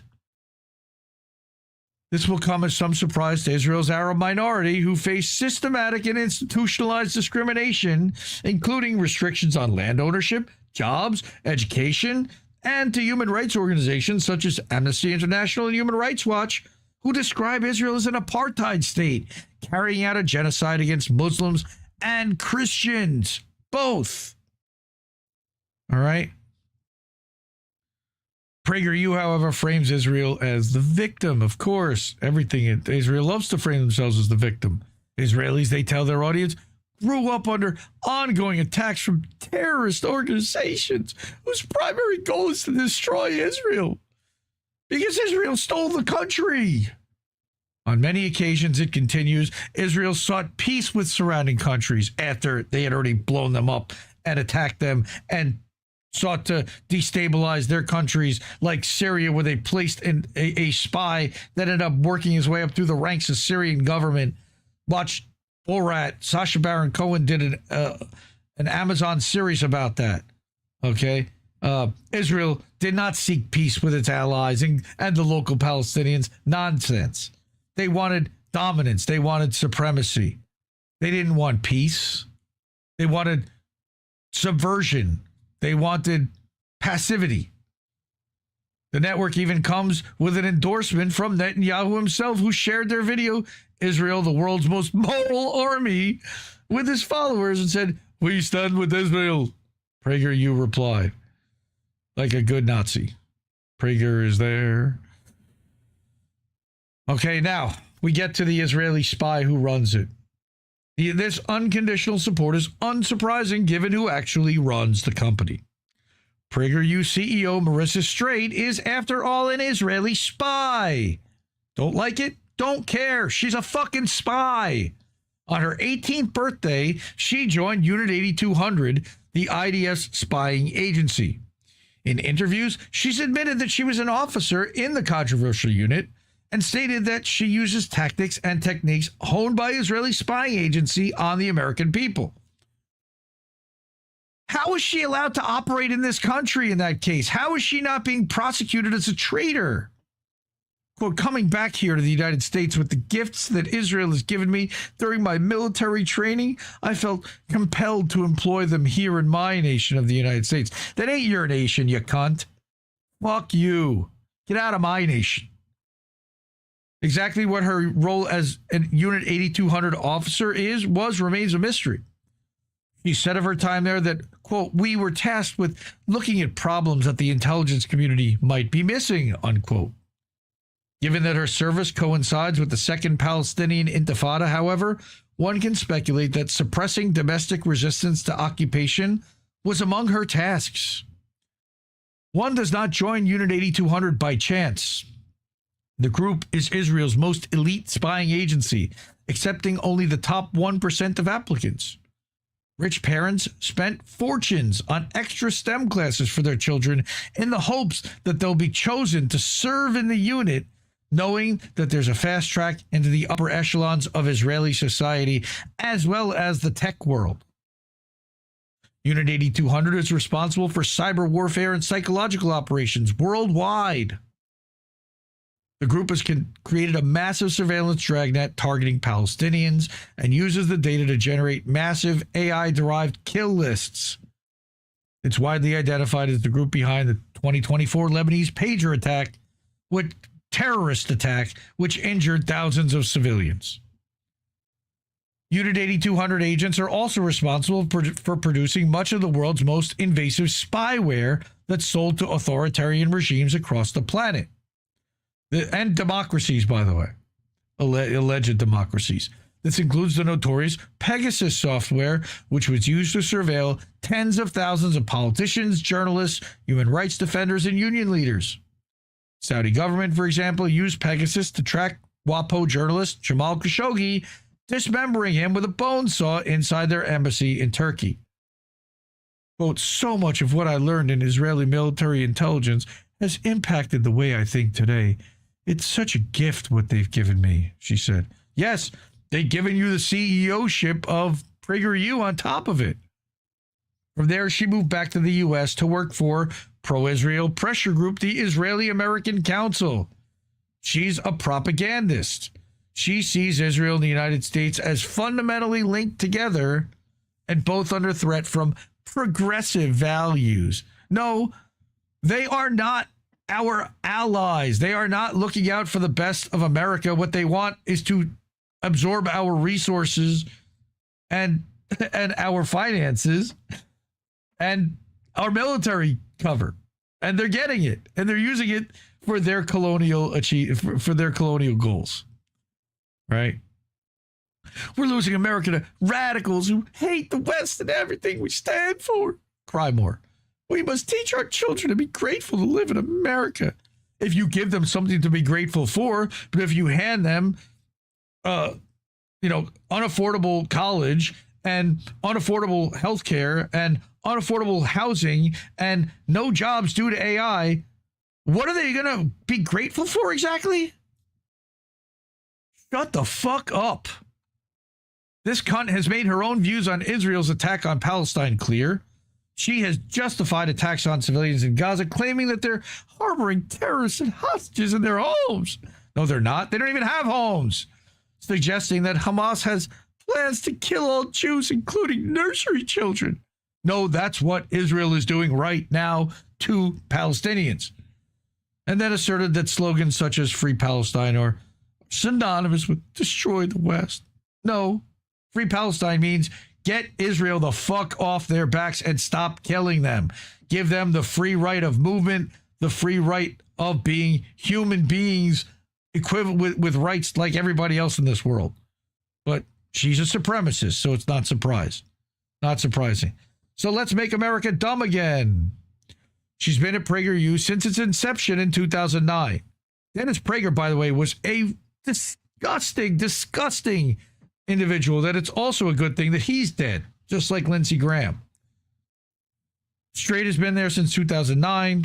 Its founding, her views on politics in Israel-Palestine, however, could be almost be described as moderate compared with Dennis Prager, who was a fascist. The right-wing talk show host, that's kind, has visited Israel dozens of times, including leading a Stand With Israel tour across the country, including into occupied East Jerusalem and the Golan Heights. Now the Trump Heights, or he likes to call it. He labeled Palestinians as among the world's most morally unimpressive national groups, so racist, and claimed that lying is a Palestinian art form. No, it's an Israeli art form. And it's not even art. They just do it naturally, like water or breathing. Prager, who's campaigned for whites to be allowed to use the N-word, fell in his bathroom in 2024 and was left quadriplegic and paralyzed from the neck down, and has since taken a back seat in the org. I thought he was dead. That's interesting. I didn't even know he was still alive. But it's a good thing that he's no longer running things. But it doesn't matter. The empire he built was bankrolled to the tune of millions by fracking billionaires Dan and Farris Wilkes, although the pair later pulled their money after Prager was insufficiently homophobic for their liking. By this time, however, the company was funded by Israeli-American megadonor Miriam Adelson, we know her, and had grown from strength to strength. So by 2024, its revenue climbed to a reported $70 million. Who's paying these idiots? State governments with our tax money for curriculum. And it could afford to hire A-list conservatives like Ben Shapiro, Candace Owens, Tucker Carlson, Nigel Farage, and Douglas Murray to present their videos. They've got highly paid propagandists. The original plan was for PragerU to pursue university accreditation, hence the name. However, this was quickly dropped because they knew there was no chance of that ever happening. And yet, despite holding no educational accreditation whatsoever, they kept the misleading moniker because why not perpetrate a lie? Welcome to the Israeli way of thinking. This sort of callous relationship with the truth has been a constant feature of the organization. It's not about truth. It's about narrative. It's about spin. It's about believing what we want you to believe. It's regularly criticized for producing content with little to no intellectual merit. Multiple sources have cataloged what they call the blatant lies present in the outlet's videos. That's a YouTube video. Of several YouTube videos that can do that. Officially, PragerU is a non-political organization, which is, again, hilarious. We're a 501c3, even though they only allow conservative views. A non-profit. All right? We don't have any political involvement with anybody. That would be against our charter. Except Israel's a bipartisan project owned by both halves of the Uniparty. Few, however, would take this at face value, especially as Street herself posted a video of her dancing with Trump at his Mar-a-Lago residence with the caption, "Make education great again. Thank you, President Trump." Watch for her to be named a Secretary of Education if they don't dismantle that department going forward. Or they'll rebuild it and just hand it to PragerU. PragerU has strongly supported Trump's wholesale attacks on the education system and teachers' unions, who they see as the primary obstacle to their plan to disrupt the education market as for their profit. Even though they're not for profit, somebody's making money. Somebody got to pay all those bills. $70 million in revenue last year. That means they have to spend it all. They have to give it out. And spreading $70 million around will buy you a lot of narrative and a lot of propagandists. Trump's also attempted to cut funding for PBS's children's program, Music to PragerU's Ears, as the organization attempts to shape young minds from infancy, stepping in to fill the vacuum left by Trump's gutting of the U.S. education system. See how they're all working together? Then you have the racist Sesame Street. PragerU sits at the apex between neocon foreign policy, reactionary social policy at home, and relentless pro-Israel advocacy. But the primacy of all three of these positions are increasingly under threat in the United States and are becoming progressively more unpopular. Large majorities of Americans support a system of socialized medicine that PragerU is so actively campaigns against, as well as making colleges free to attend and building social housing nationwide. 62% of young Americans hold a favorable view of socialism, whatever the fuck that means. Go ahead, define socialism. You'll get 10 different answers if you ask 10 different people. Polls show the country overwhelmingly disapproves of Trump's aggression against Iran. And after nearly 3 years of genocide, the tide is turning on Israel. An April Pew Research Center study found that even 4 in 10 Republicans hold an unfavorable view of the colonist entity. That figure rises to 57% of Republicans under the age of 50. Top right-wing media figures like Candace Owens, and I don't consider Nick Fuentes a top figure, he's a propagandist, are all vehemently anti-Israel. No, you haven't gotten the memo. Nick Fuentes is definitely rabidly pro-Israel and Zionist and bootlicking. Sorry, Alan, you got that one wrong. Meanwhile, pro-Israel conservative thought leaders such as PragerU's Ben Shapiro have seen their audience crater by up to 90%. For pro-war, pro-Israel, pro-billionaire PragerU, then, the situation is grave. Despite years of extremely well-funded PR, they've been unable to stem the tide of public opinion. Their new strategy of targeting children appears to be an attempt to inoculate Americans with these values when they're most impressionable, to stop the rot before it gets started. Rot. You mean actually like believing in equality for all? PragerU is enthusiastically backing Trump's dismantling of the U.S. education system and is poised to step in to fill the void. In this sense, they're hoping to do to American education what Israel has done to Palestine. And with a former Israeli spook at the helm, they're in perfect position to do so, blasting young minds with a blitz of reactionary propaganda, making them passionate advocates of a system that fundamentally does not work for them. Shout out to Alan McLeod. That shit's brilliant. Again, where else are you hearing about Unit 8200 spies running PragerU? I have not heard anybody talking about this article. I agree. It's awful. And yeah, it's reactionary, racist propaganda that they're pushing. Okay? America first, pro-ultra-nationalism, fundamentalism. Frightening. Fuck Israel for all of that. And thus concludes our Fuck Israel segment. Now, okay, wow, okay, it's 11:40. I'm going to still read this for the next hour. Before I do, support independent media because we need it more than ever. The ways to do that are up on that board. The people who've done so are already listed there. I love them all. Appreciate that. I look at that every day. It means so much to me. Okay? Cash App, $, Indie News Network. Ko-fi.com/Indie News Network. PayPal.me/Indie News Network. Patreon.com/Indie News Network. INNnewsletter.com and IndieMediaToday.com over at Substack. You can subscribe monthly or annually over there. And then our website, IndieNewsNow.com, where you can get news 24/7, ad-free, unfiltered, linking right to the website. You can also pick up merch, and you can leave a tip for the network there as well. Okay. Really quickly, yeah, we found more tunnels in Brooklyn than in Gaza. Very funny. Totally agree, Abby. My dad's side originates on the border between France and Germany, with the name originating for the Crusaders, possibly. That's interesting. Dabby Dabs.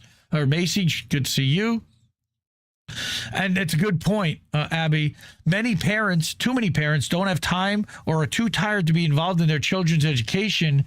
And they're relying on the United States to provide that education to their kids, to provide the education that we all were raised with. And they're trying to dismantle it. Yeah, man, thank you. I appreciate that. I will take a breath real quick, but I am going to try to get through this Whitney Webb stuff because... And I need to scroll down to the part that we stopped. I'm going to remind people where we were at on this article where we're talking about Polymarket and the origins of Polymarket. The Polymarket was effectively a DARPA a program that was a policy analysis market where they tried to predict what would happen, and then it evolved into like the Hollywood Stock Exchange, and they initially had cryptocurrency running behind it, and somewhere along the way in the early 2000s, there was a push to bring fiat currency into this and have it be real money. And who was involved with that? Our own Commerce Secretary, Howard Lutnick, old Nutlick himself from Cantor Fitzgerald, that had bought the rights to this Hollywood Stock Exchange product. Then we also talked about LifeLog, which was a DARPA a program that developed into Facebook, funded by Peter Thiel, or initially seed funded $500,000 by Peter Thiel. And Sean Parker was involved. We were talking about the movie The Social Network and kind of the revisionist history around how that all started. And we were actually getting to the spot where Shane Coplin, this person that they tell the story as the one who invented or created Polymarket, actually, now we get into who is this guy? Where did he come from? And how does he fit into this whole picture? All right. So again, this is unlimitedhangout.com. This is an article by Whitney Webb and Mark Goodwin, where they're talking about Polymarket and the origins, which are not the way that it's been sold, which is basically something out of their basement. So I'm going to start it's about halfway down the article with the section that says enter Shane Coplin. Shane Coplin, the eventual founder of Polymarket, was raised in New York City, the only child of two South African college professors. Interesting that Peter Thiel and Elon Musk are also both South African. He was raised, however, solely by his mother, with Shane later describing his father as a mad scientist who studied panic disorders. Growing up middle class, Coplin developed a major itch at a young age to make money, which reportedly drove his early interest in file-sharing websites, as well as later the nascent cryptocurrency industry. Yes, Afrikaner. That's right, Abby. As he developed this itch to aggressively pursue wealth, Coplin simultaneously developed an obsession with the background and early rise of early 2000s tech entrepreneurs who went on to become billionaires, specifically Facebook's Mark Zuckerberg. Coplin was smart, yet unmotivated, and felt like he didn't stand out enough to compete alongside his peers by conventional means. He would later tell New York Magazine, quote, "I think having a background that was so uncredentialed, it was very clear to me that I was a goner if I was going to go the path everyone else was going and just try to compete there." Coplin ultimately determined that he would have to emulate his role models much more closely if he wanted to follow in their example and reap the rewards. This mindset soon pushed a 16-year-old Coplin to pursue an internship at what was then one of the city's hottest startups, Genius, a lyric and web annotation company initially known as Rap Genius. Coplin had repeatedly attempted to contact Genius's co-founders, who ignored his emails. This led him to travel straight to Genius's office, where he successfully pitched himself to the people actually running the company. Christopher Glazek, then executive editor of Genius, later wrote that, quote, "Within minutes of meeting him, I learned that Shane possessed near encyclopedic knowledge of major tech entrepreneurs, and he eagerly volunteered to add annotations to the Wikipedia pages of Mark Zuckerberg and Travis Kalanick from Uber." During the course of his Genius internship, Coplin became the site's top expert on the Facebook founder. Notably, Genius was a 2011 Y Combinator company. That's seed funding. That same year saw Yuri Milner and Ron Conway's SV Angel become intimately involved with the startup incubator. Milner was an important early investor and an advisor to Facebook. Conway's significant connections to the people behind Facebook are discussed later in this article. 2011 was also the year that Sam Altman, recognized widely as a Peter Thiel protege, became a partner at Y Combinator. Altman would later take over the leadership of the incubator in 2014. Now you know him as the CEO of OpenAI. Our founder, and Greg Brockman's CEO. In 2014, Shane Coplin discovered Ethereum and participated in its ICO, or initial coin offering, that same year. He subsequently developed a financial incentive to support Ethereum's progress. A since-deleted biography of Coplin states that he moved to San Francisco sometime in 2016 to intern at Chronicled, which he described as one of the first venture-funded Ethereum startups. There he says he was immersed amongst a team of blockchain-obsessed tinkerers, and it was there where his eyes were opened to the vast possibilities of decentralized applications.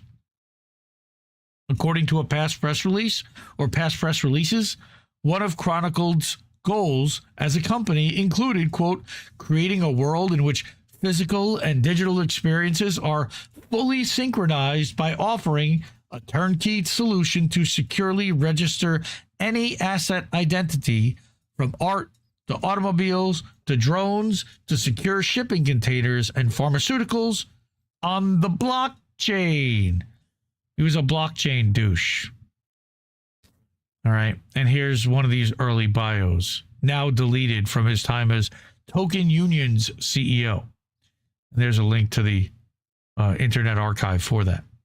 Again, they're trying to wipe this history out, to rewrite the history as to how this company was founded and came to be.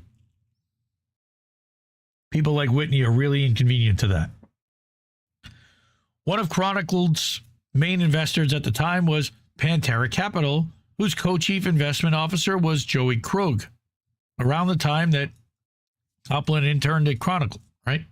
Krug, a Thiel fellow who had co-founded the Ethereum-based prediction market Augur, remember we talked about Augur last week, would subsequently join Thiel's Founders Fund. There he would become a crucial early investor in Polymarket. Krug, Augur, and their significance to this story are explored later in this article. Armed with glowing recommendations from his former superiors of both Genius and Chronicled, Coplin was admitted to NYU to study computer science and began attending in 2016. However, he quickly became bored and disillusioned. He eventually dropped out halfway through his second semester to pursue blockchain projects full-time. He smelled the money. Shortly after, in 2017, Coplin subsequently created a company called Token Union, which offered rewards for holding either Ethereum or ERC20 tokens. Those are tokens that are on the Ethereum network. It initially framed itself as the world's first Ethereum-based savings account. Token Union was originally founded as Token Bank, BNK, and one of its former employees, Yash Patel, has claimed that this company was the direct predecessor of Polymarket. Not us, this guy who worked there. Notably, one of the domains used by Token Bank, or tokenunion.io, now directs to union.market, another Coplin domain. So it seems like that makes sense. The shift in Token Union domains over the years, from tokenbank.com, tokenunion.io, to union.market, and finally to poly.market and polymarket.com, seems to suggest that Patel was right. Lending further support to this theory is the fact that all of those domains now redirect to Polymarket. And yet they'll deny that that's what's happening. It's unreal. And here's the Bancor protocol, okay, working to integrate the Bancor protocol. Oddly, any discussion of token union is absent from essentially every media profile of Copland that's been written since Polymarket achieved breakout success a few years ago. All of these media profiles paint Copland's success as a derivative of pure luck and assure the reader that Polymarket began in 2020 with no real predecessor. In one of these recent media profiles, Copland asserted that he had picked the Union.Market because of a New York eatery he enjoyed at the time. Complete bullshit. Though he acknowledges Union.Market was focused on yield-bearing digital assets, neither he nor the article make any mention of his company Token Union. This is despite that the relationship documented above between the Token Union IO and Union.Market domains. One must wonder why Token Union has seemingly been ripped out of the narrative, not just by the mainstream media stenographers chronicling his and Polymarket's rise, but also by Copland himself. It's like he never even founded the company, because inconveniently that company evolving into Polymarket does not really tell the story that they want to tell. One of the reasons the Token Union has seemingly been erased from current narratives about both Copland and Polymarket may lie in the Token Union's close partnership and integration with Bancor. Bancor was created by Guy and Galia Bernarzi, the nephew and niece of longtime and current Israeli Prime Minister, the war criminal himself, Benjamin Netanyahu. This is what drove Nikita Bayer so crazy to try to smear this. All right. Token Union had an integration with Bancor. So they were connected to Netanyahu's niece and nephew. Galia Bernarzi, immediately prior to creating Bancor, had been a partner at Peter Thiel's Founders Fund, where she helped lead the firm's investments in Israel. Nothing to see here. One of the main tokens showcased in Token Union's promotional material is Bancor's BNT token, and Bancor is listed among its small list of official partners. Yes, Bancor with the bank whore. That's right. Right, that's right, Katie.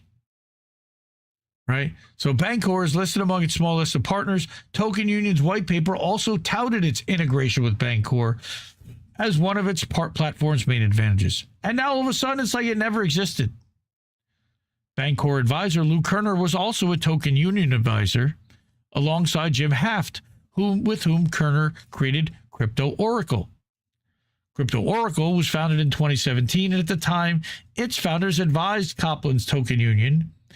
It focused on supporting early-stage blockchain firms. Bullshit.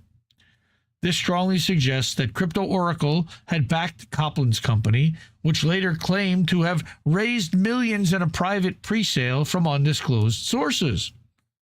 Like Bancor, Crypto Oracle is also listed as a Token Union partner. Why else would they be listed as a Token Union partner unless they had been investing millions of dollars into the company? Kerner has major connections to Israel, to the Israeli tech startup scene, which even former Mossad directors have noted is stuffed with Israeli intelligence veterans, and which, per Israeli policy, is full of Israeli intelligence fronts posing as private companies in order to execute projects that were previously performed in-house by the Israeli intelligence apparatus, like Pegasus. Kerner, who boasts close ties to AIPAC, so like the worst of the worst, previously led the Israel Founders Syndicate and is a current advisor of the Israel Blockchain Association. Kerner is also partnered in an Israeli tech incubator alongside Glilot Capital. Glilot Capital was created by two Israeli military intelligence veterans who invest specifically in entrepreneurs who emerged from the elite Unit 8200 Signals Intelligence Unit, often likened to Israel's equivalent of the NSA, like the lady that's running PragerU that we talked about before. Kerner is also notably a renowned expert on Facebook, unlike Shane Copland, not unlike Copland himself, and claims to have once been offered a quarter of Facebook's shares by an unknown but clearly major Facebook shareholder.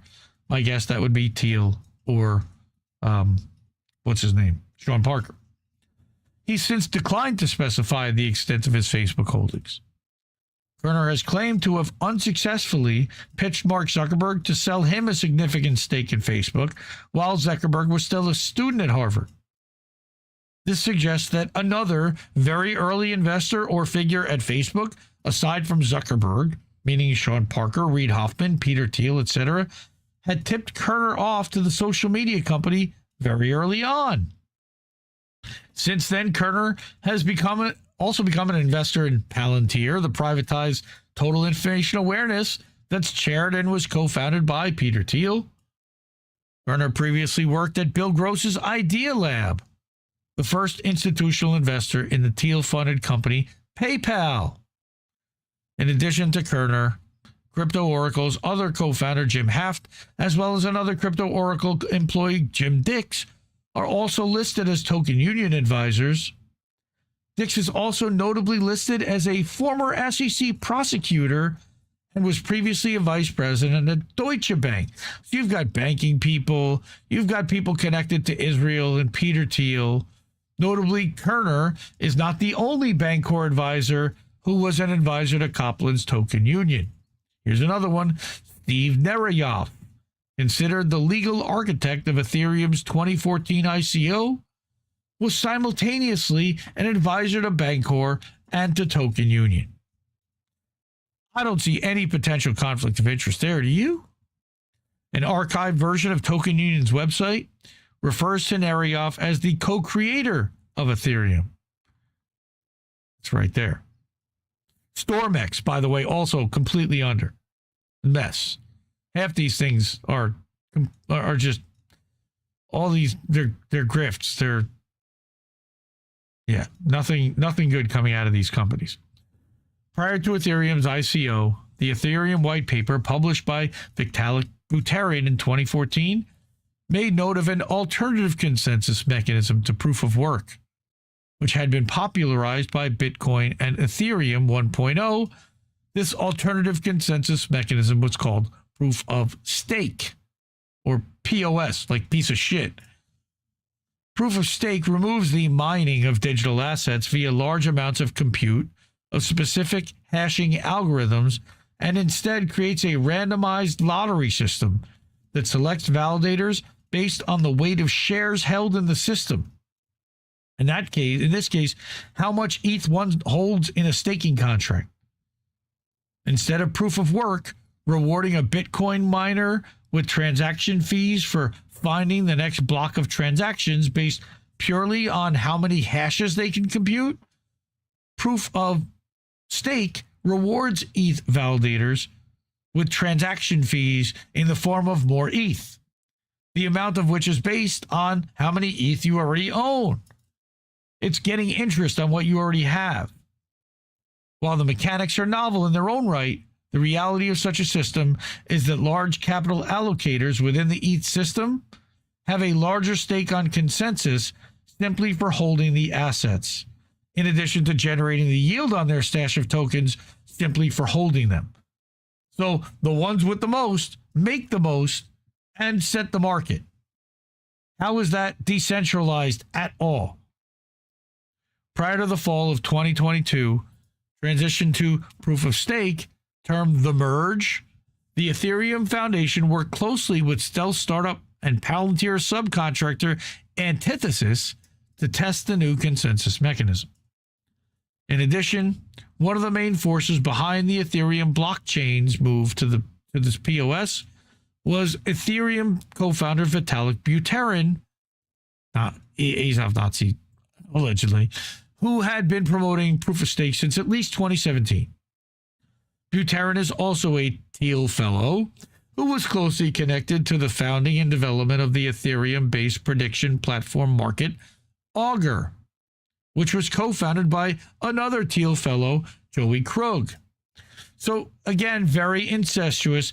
They're trying They're poking in different areas and different markets, similar models, slightly different companies, different people, different models. But in the end, they win out because one of them is going to win.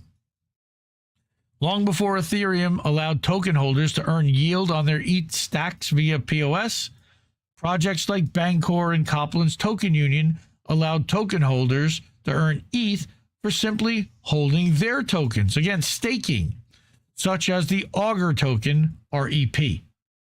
Augur's REP and Bancor's BNT were both advertised on Token Union's website. Again, from the archives, offering you're getting actual ETH for holding either ETH or ERC20 tokens, which are tokens that were housed on the Ethereum network. So if you're holding them in a wallet, they'll provide you with more ETH just for letting it sit there so that they can claim as a stake and at proof of stake that there's actual money, somebody's money is actually sitting there. In addition, as the CEO of Token Union, Copland attended and was a featured speaker at a high-profile blockchain and crypto-related conferences alongside executives at major firms like Meta, Microsoft, R3, Visa, Pantera Capital, and so on. This is that ecosystem, the conference ecosystem that serves to push a narrative. At the World Blockchain Forum conference in November 2018, Copland's speech was titled, "The Napsterization of Finance." Gross. Sometime between 2018 and 2019, Copland contacted Augur's co-founder Joey Krug, both to complain about Augur's interface and to pitch him on investments. Krug made up a random target volume of $5 million a week and told Copland he'd invest if he reached it with his proposed prediction market venture.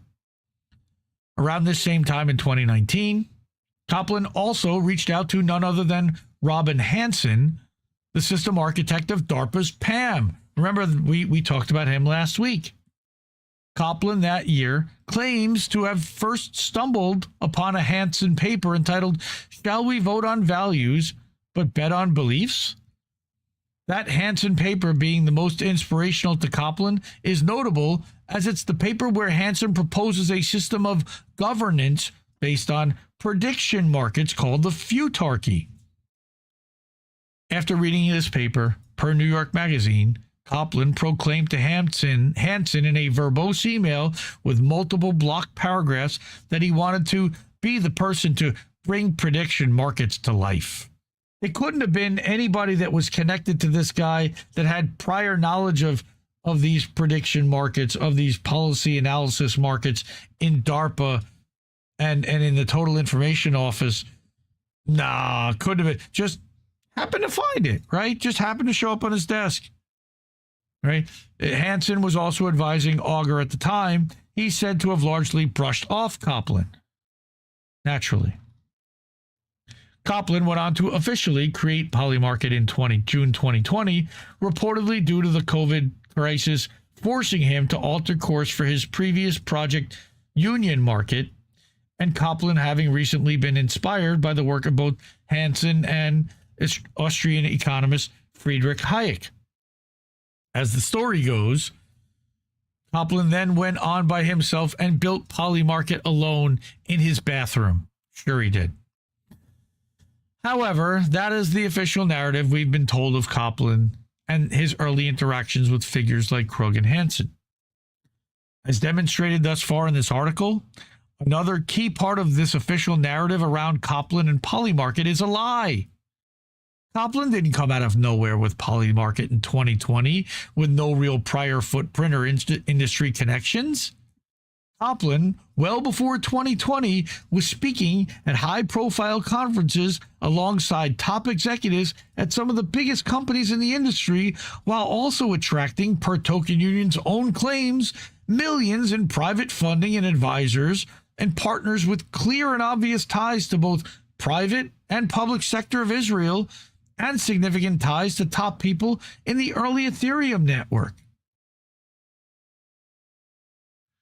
In order to paint Copland's success with Polymarket as an anomaly and manufacture the appearance of luck, Token Union has been written out of the narrative.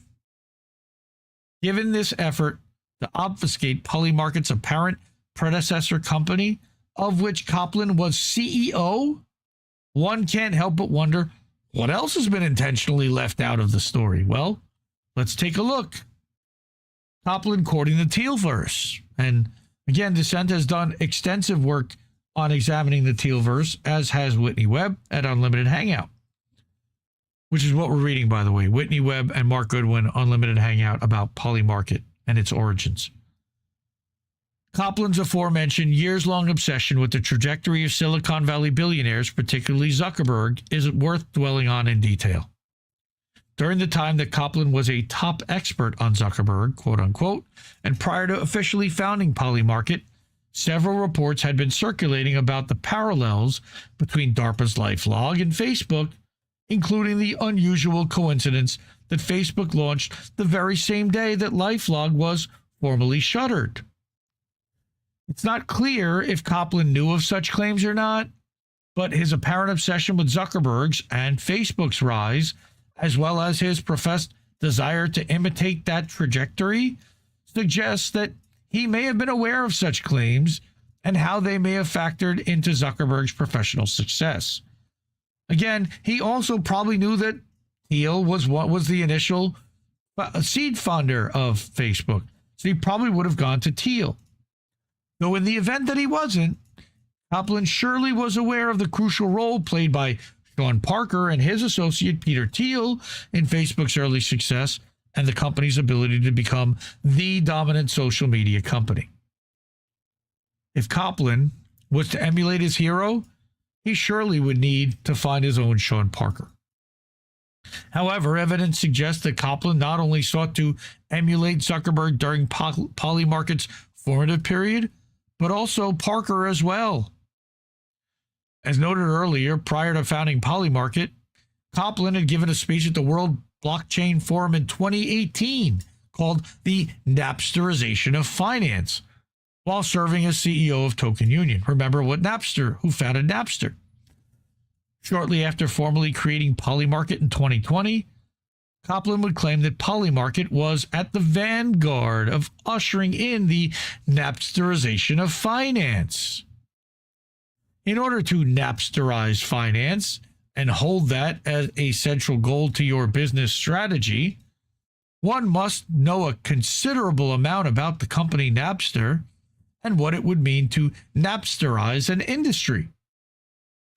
Given that Sean Parker infamously founded Napster after the CIA made attempts to recruit him as a teen, Copland surely saw both Napster and Parker as models to follow, especially given that Parker was also the first president of Facebook and, crucially, brought Facebook its first big-name investors, like Thiel, thus making him critical to the success of Copland's admitted idol, Zuckerberg.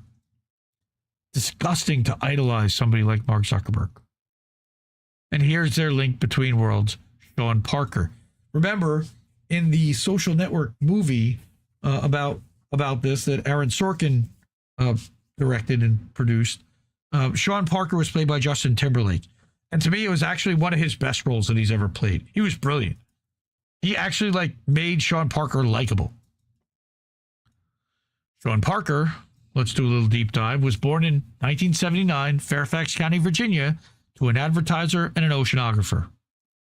While plenty has been written about Parker's, surprisingly few writers have explored the interesting and relevant background of his father.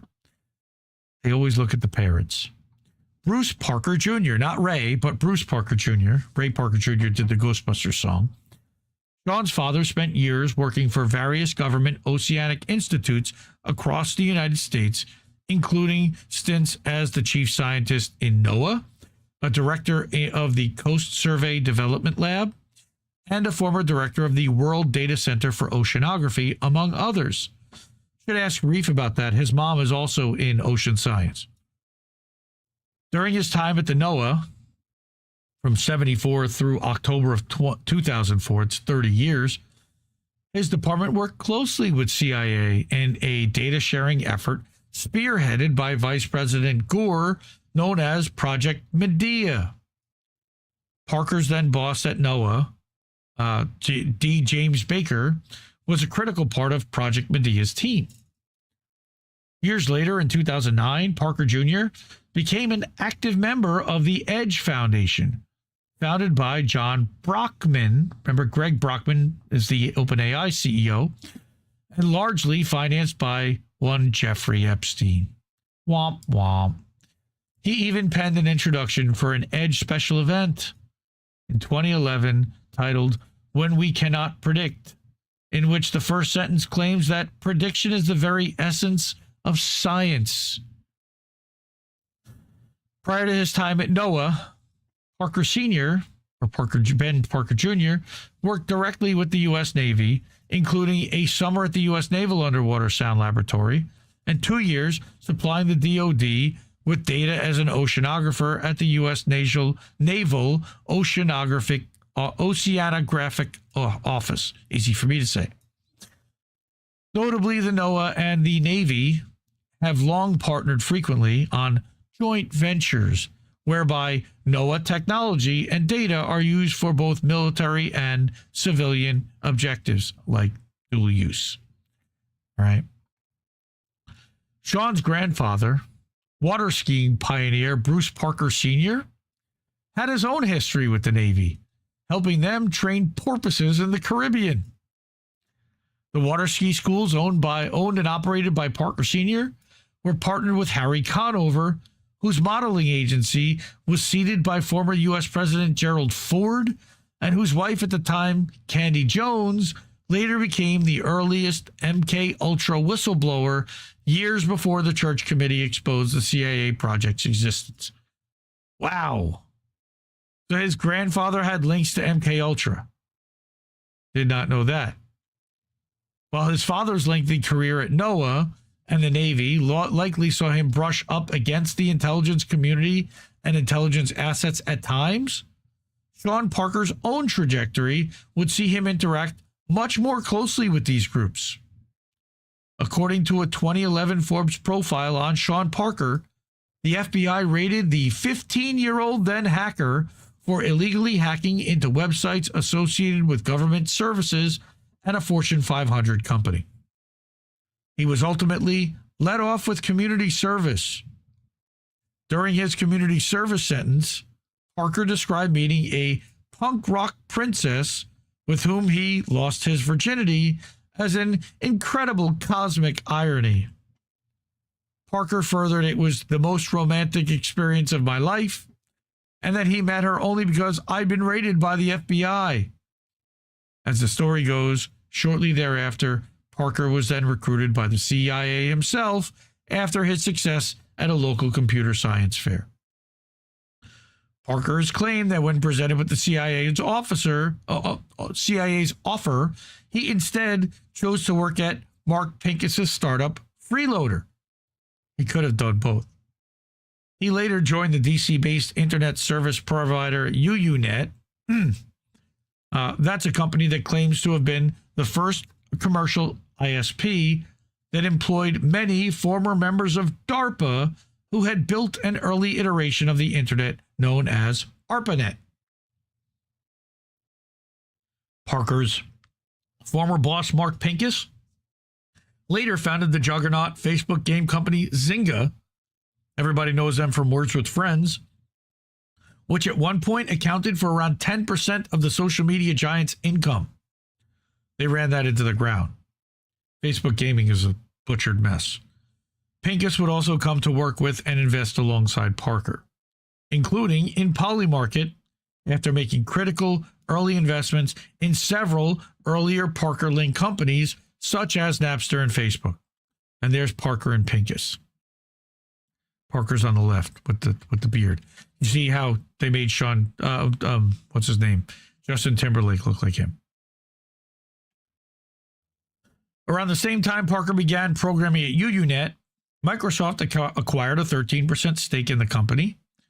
And in an August 2011 email to Jess Staley, Jeffrey Epstein implied that Parker using his teams at Facebook and Spotify were affiliated with Gates and his entourage. While Parker should have been in high school, he instead earned $80,000 his senior year and wasn't going to school. According to Parker, quote, I was technically in a co-op program, but in truth was just going to work. It was during this period that Parker met fellow teenager Sean Fanning online and alongside a couple friends founded the quick-to-fail internet security firm Crosswalk. While not much is available about the firm online today, seemingly the concept was that two hackers, Sean and Sean, would share their expertise on breaking into online systems with companies looking to strengthen their cybersecurity. After his senior year, and with his co-op program earnings in hand, Parker put off pursuing college to fly out to San Francisco and co-found the pioneering music sharing site Napster with Fanning. Parker referred to his time at Napster as Napster University, explaining that it was a crash course in intellectual property law, corporate finance, entrepreneurship, and law school. Parker furthered that some of the emails I wrote when I was just a kid who didn't know what he was doing are apparently in law school textbooks. Despite Napster eventually succumbing to a deluge of high-profile litigation, Parker's model for disregarding bureaucracy and legislation in the pursuit of technological disruption was established by the young founder's indifference to the legal context surrounding his company's services. And what he's basically saying is that he put the record industry out of business with his service, with Napster, which he made available for free to everyone. And then they sued him into oblivion for violating copyright. Now we get to Ron Conway, an early investor in PayPal and Google, among other stalwarts, met Parker and Fanning, the Shawns, at the onset of Napster and has backed practically every Parker project since. It's done nothing but making money. Fanning later referred to Conway as like family to me, explaining that he is such a big part of who I am today. Yeah, he bankrolls you. However, not every Parker-backed venture was a success, such as the failed startup Plaxo, which sought to auto-update a person's email-based address book and was later called a precursor to social networking. Parker was infamously forced out of that company in 2004. I remember Plaxo. So what they basically did was they got everyone to update their contact information, and then they had you sync your address book and then told you, hey, we saw in somebody else's contacts that this person's phone number's been updated. Is this the right one or is that one? And then they built like a master database. That was the precursor to Facebook. Shortly after being kicked out of Plaxo, Parker saw a simply designed website, thefacebook.com, on the computer owned by his roommate's girlfriend, who was then attending Stanford. That's not how it was presented in the social network. It was a girl that he had hooked up with for the night, who was actually like the dean's daughter or something, who was in a French minor. Parker immediately emailed its creator Mark Zuckerberg, much like what he had done with Fanning, and offered to help with his website. And again, there's a famous scene of Justin Timberlake discovering what's the Facebook, and the girl saying it's addicting, and he goes, I need to find you, Mark Zuckerberg. Really good movie. Matt Kohler, who joined Facebook shortly after Parker, noted the similarity himself. Quote, Napster and Facebook are two of the most significant companies in the history of the internet, and in both cases, Parker spotted them earlier than anyone, other than the people who invented them. By June 2004, Parker had moved into the infamous Facebook villa and became an essential player in the construction of the juggernaut Facebook, now Meta, is today. And again, the social network will go into a lot of this with flowery revisionist history that makes Zuckerberg and Parker look like heroes and Eduardo Saverin look like a dumbass who had his company stolen out from under him, but still ended up getting a ton of money in a buyout. While Conway decided to initially pass on investing due to concerns with Parker's then failing Plaxo's contact book application, The second person they called, early PayPal employee and Pincus's longtime friend Reid Hoffman, we know him, was too busy founding LinkedIn and instead connected the duo with his former boss, Peter Thiel. Thiel quickly invested and joined the board. Joining Thiel and Hoffman was Hoffman's close friend and Parker's former boss, Mark Pincus. Again, all these names coming around again and again and again. Forbes later referred to Parker as an early Facebook business veteran who helped the college-age Facebook founders network around Silicon Valley, set up routers and benevolent investors like Thiel, Hoffman, and Pincus. Forbes also quotes Zuckerberg as stating that Sean was pivotal in helping Facebook transform from a college project into a real company, suggesting that without Sean Parker, Facebook's enormous success may not have materialized at all. And if he hadn't connected it to Peter Thiel, he might be right.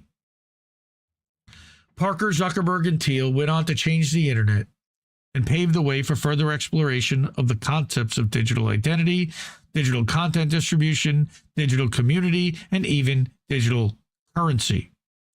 All essential pillars of the now blossoming prediction market industry.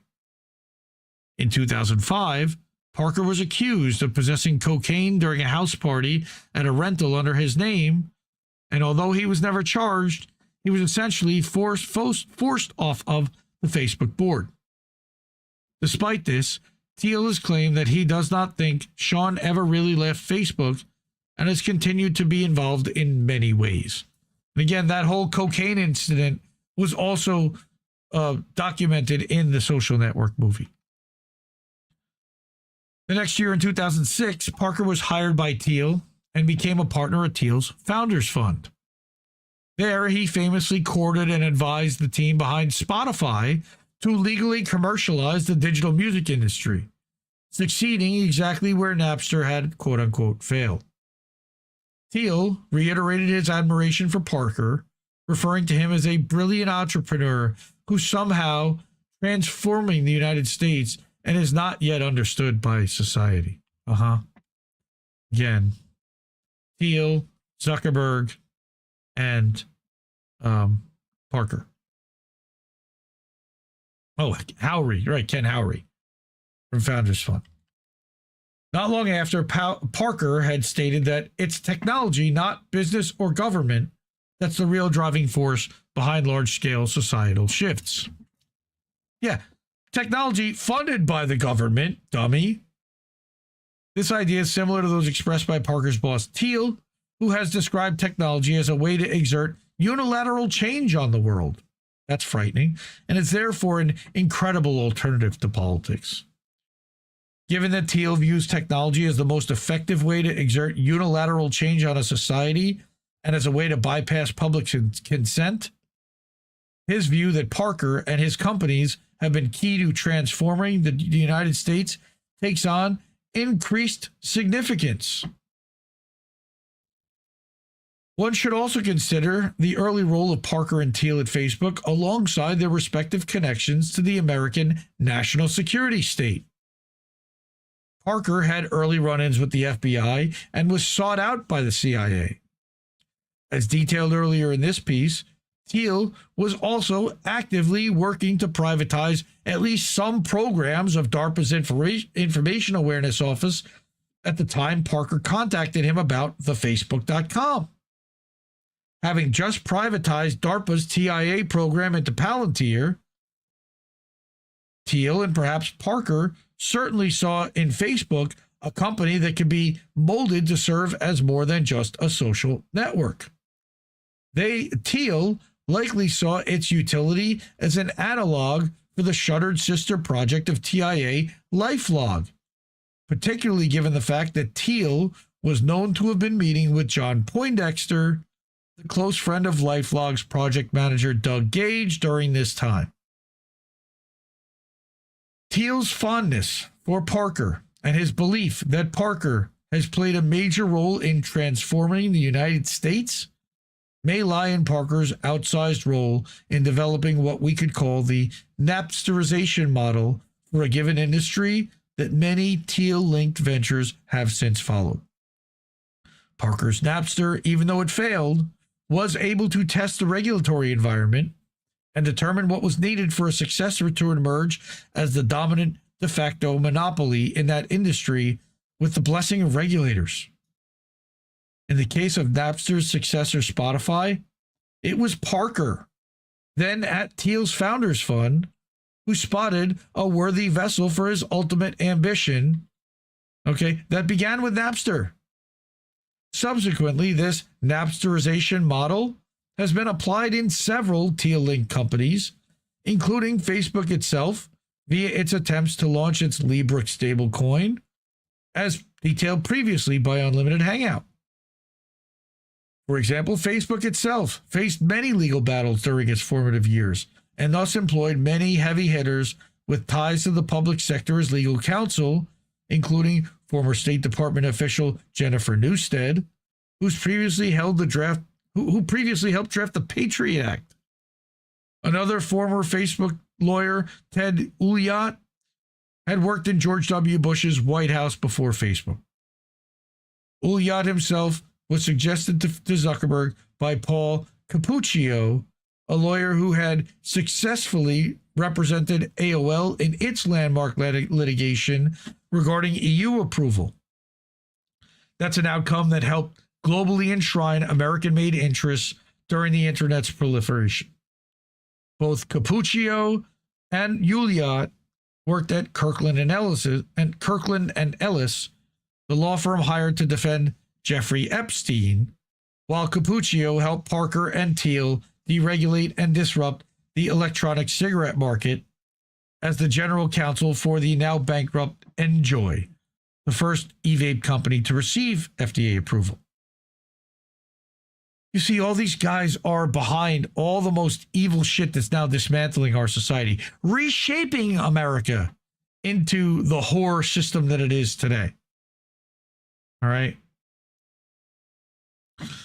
This Napsterization model is evident in Copland's comments about token union, which he once referred to as an economic experiment that could ultimately prove to be an integral part and one of the leading methods of storing value in the token ecosystem of tomorrow. Tokens are shitcoins. It is certainly interesting that Copland would be able to attract millions of dollars in seed funding from figures such as Lou Kerner and become deeply partnered with Bancor for something that was seen as an economic experiment and not a viable for-profit company. That is, of course, unless the goal of both Copland and his backers at Token Union was economic experimentation with the goal of Napsterizing major aspects of this industry with a focus on the Ethereum ecosystem. Meaning that they wanted to Napsterize banking. Notably, in a recent media profile, Copland was asked if he viewed Polymarket as a technological descendant of Napster, to which Copland said, "There are parallels." Sure. While Copland was building the Ethereum-focused Token Union, the Ethereum-based prediction market platform Augur was taking off. Advised by Ethereum co-founder Vitalik Buterin and Robin Hanson, who had founded the policy analysis market under DARPA, and financed in part by a Teal Fellowship, Augur eventually failed to succeed in creating a globally successful prediction market. Developed and maintained by the Forecast Foundation nonprofit, Augur had hinted before it became largely relevant and Krug left the foundation that it would offer a widely anticipated for-profit spin-off. That's weird. Shortly after Krug stopped working on Augur, he joined Sean Parker at Teal's Founders Fund. So everybody works for Peter Thiel. That's what we're learning. In keeping with the Napsterization model, Krug and Founders Fund, with lessons learned from Augur, would become early investors and advisors to the for-profit Polymarket. How convenient that they don't get it right as a not-for-profit, but once it's for-profit, they sure as shit get it right. Thiel isn't human. Fight me. I'm not fighting you. I think, hey, look, He's an anagram for the reptile. Peter Thiel is an anagram. If you rearrange the letter, it literally spells out the reptile. All right. In keeping with that Napsterization model, Krug and Founders Fund, with lessons learned from Augur, would become early investors and advisors in Polymarket for profit. Krug has since commented on the symmetry between the evolution of Napster into Spotify via Sean Parker at Founders Fund and the evolution of Augur into Polymarket via Krug's role at Founders Fund. Every time it's Peter Thiel. So who's Joey Krug? Augur, Ethereum, and market force divination. Joey Krug's young, born in 1995. Began mining Bitcoin in his bedroom in May 2011, around 15. By late 2013, he was inspired by a recent price surge to pursue cryptocurrency more seriously and began a Bitcoin club at his university, eventually founding a Bitcoin point-of-sale company. In 2014, he teamed up with his college friend Jeremy Gardner and a computer scientist named Jack Peterson to put together a decentralized prediction market called Augur. Augur was inspired and derived from Bitcoin-based project called Truthcoin. The first version of the white paper for Truthcoin was first published in December 2013 by Paul Stork. What happened? Interestingly, only 3 years before the renewed interest in cryptocurrency-based prediction markets, DARPA's sister agency, the Intelligence Advanced Research Projects Activity, IARPA, which is responsible for paying for experimental projects for the U.S. intelligence community, announced that they were launching a 4-year, $50 million program that would pay people willing to predict major world events. This program, known as Aggregative Contingent Estimation, or ACE, was headed by Jason Matheny. After running ACE and later IARPA as a whole, Matheny launched the Center for Security and Emerging Technology, or CSET, with a $55 million grant from the Open Philanthropy Project, co-founded by Facebook co-founder Dustin Moskovitz, again, partner of Peter Thiel. The ACE program officially ended in June 2015, shortly after Krug formalized the not-for-profit entity tied to Augur's development, the Forecast Foundation. So again, they learn as not-for-profits. Then once they have the model worked out, they shut down the not-for-profit, run it into the ground, and open it up as a for-profit entity. Take the bones and the concepts. Soon after the launch of the Ethereum network in 2014, Ethereum co-founder Vitalik Buterin approached Krug. Buterin had recently received a Thiel Fellowship to further the development of Ethereum. Buterin convinced Krug to develop what would become the prediction market Augur, not on Bitcoin as originally planned, but on Ethereum. Buterin argued that doing so would allow Krug to take advantage of a more expressive smart contract programming language than what was available on Bitcoin. I don't understand the difference between that shit. I do know that the gas fees now on Ethereum are out of sight and a lot more expensive to transact than to transact Bitcoin. And that is because of the success of Ethereum and the growth into thousands of dollars a coin. So this is him presenting a single slideshow integrating Augur's logo alongside the logos of DARPA's failed PAM initiative and InTrade, which once collaborated on PAM. So Krug and his team, now counting Buterin as an advisor, then founded the Forecast Foundation in Estonia in December of 2014. Something else happened in 2014, the Maidan coup. Interesting that this is all going on in Ukraine, right around the time that Pierre Omidyar is funding the Maidan coup. Thiel worked for Omidyar at eBay and PayPal. Do you see how this is all linked and connected? Another advisor, Ron Bernstein, was the co-founder of InTrade, which we mentioned earlier. Previously had partnered with DARPA to provide data for their PAM experiments. Bernstein's TradeSports.com, which had acquired InTrade in 2003, had leased the tech to the Forecast Foundation behind Augur in exchange for REP tokens, shitcoin, created during their groundbreaking fundraiser, leading Tradesports.com to amass a large ETH stake after it converted its REP token holdings into ETH. Interestingly, during this same time, Augur co-founder Jeremy Gardner posted in 2015 that some on the Augur team were speaking to a few several-letter agencies to help them understand the technology we're building. Gardner went so far as to say that the DoD, DARPA, and CIA are huge fans of Augur, and that the prediction market platform it sought to build. Of course. Upon leaving Augur in a messy lawsuit, Gardner joined Blockchain Capital, an influential cryptocurrency venture firm founded by Tether co-founder Brock Pierce, who also has child molestation ties, links to Peter Thiel, and other Bitcoin douches like Steve Bannon. Right? Also features prominently in the Chain series. Right? Okay? And that's a series at Unlimited Hangout talking about the origins of blockchain.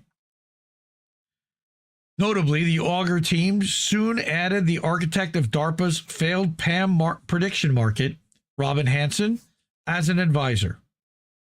The Augur logo notably bears significant similarities to the logos of DARPA's failed TIA and PAM projects, i.e. a one-eyed pyramid.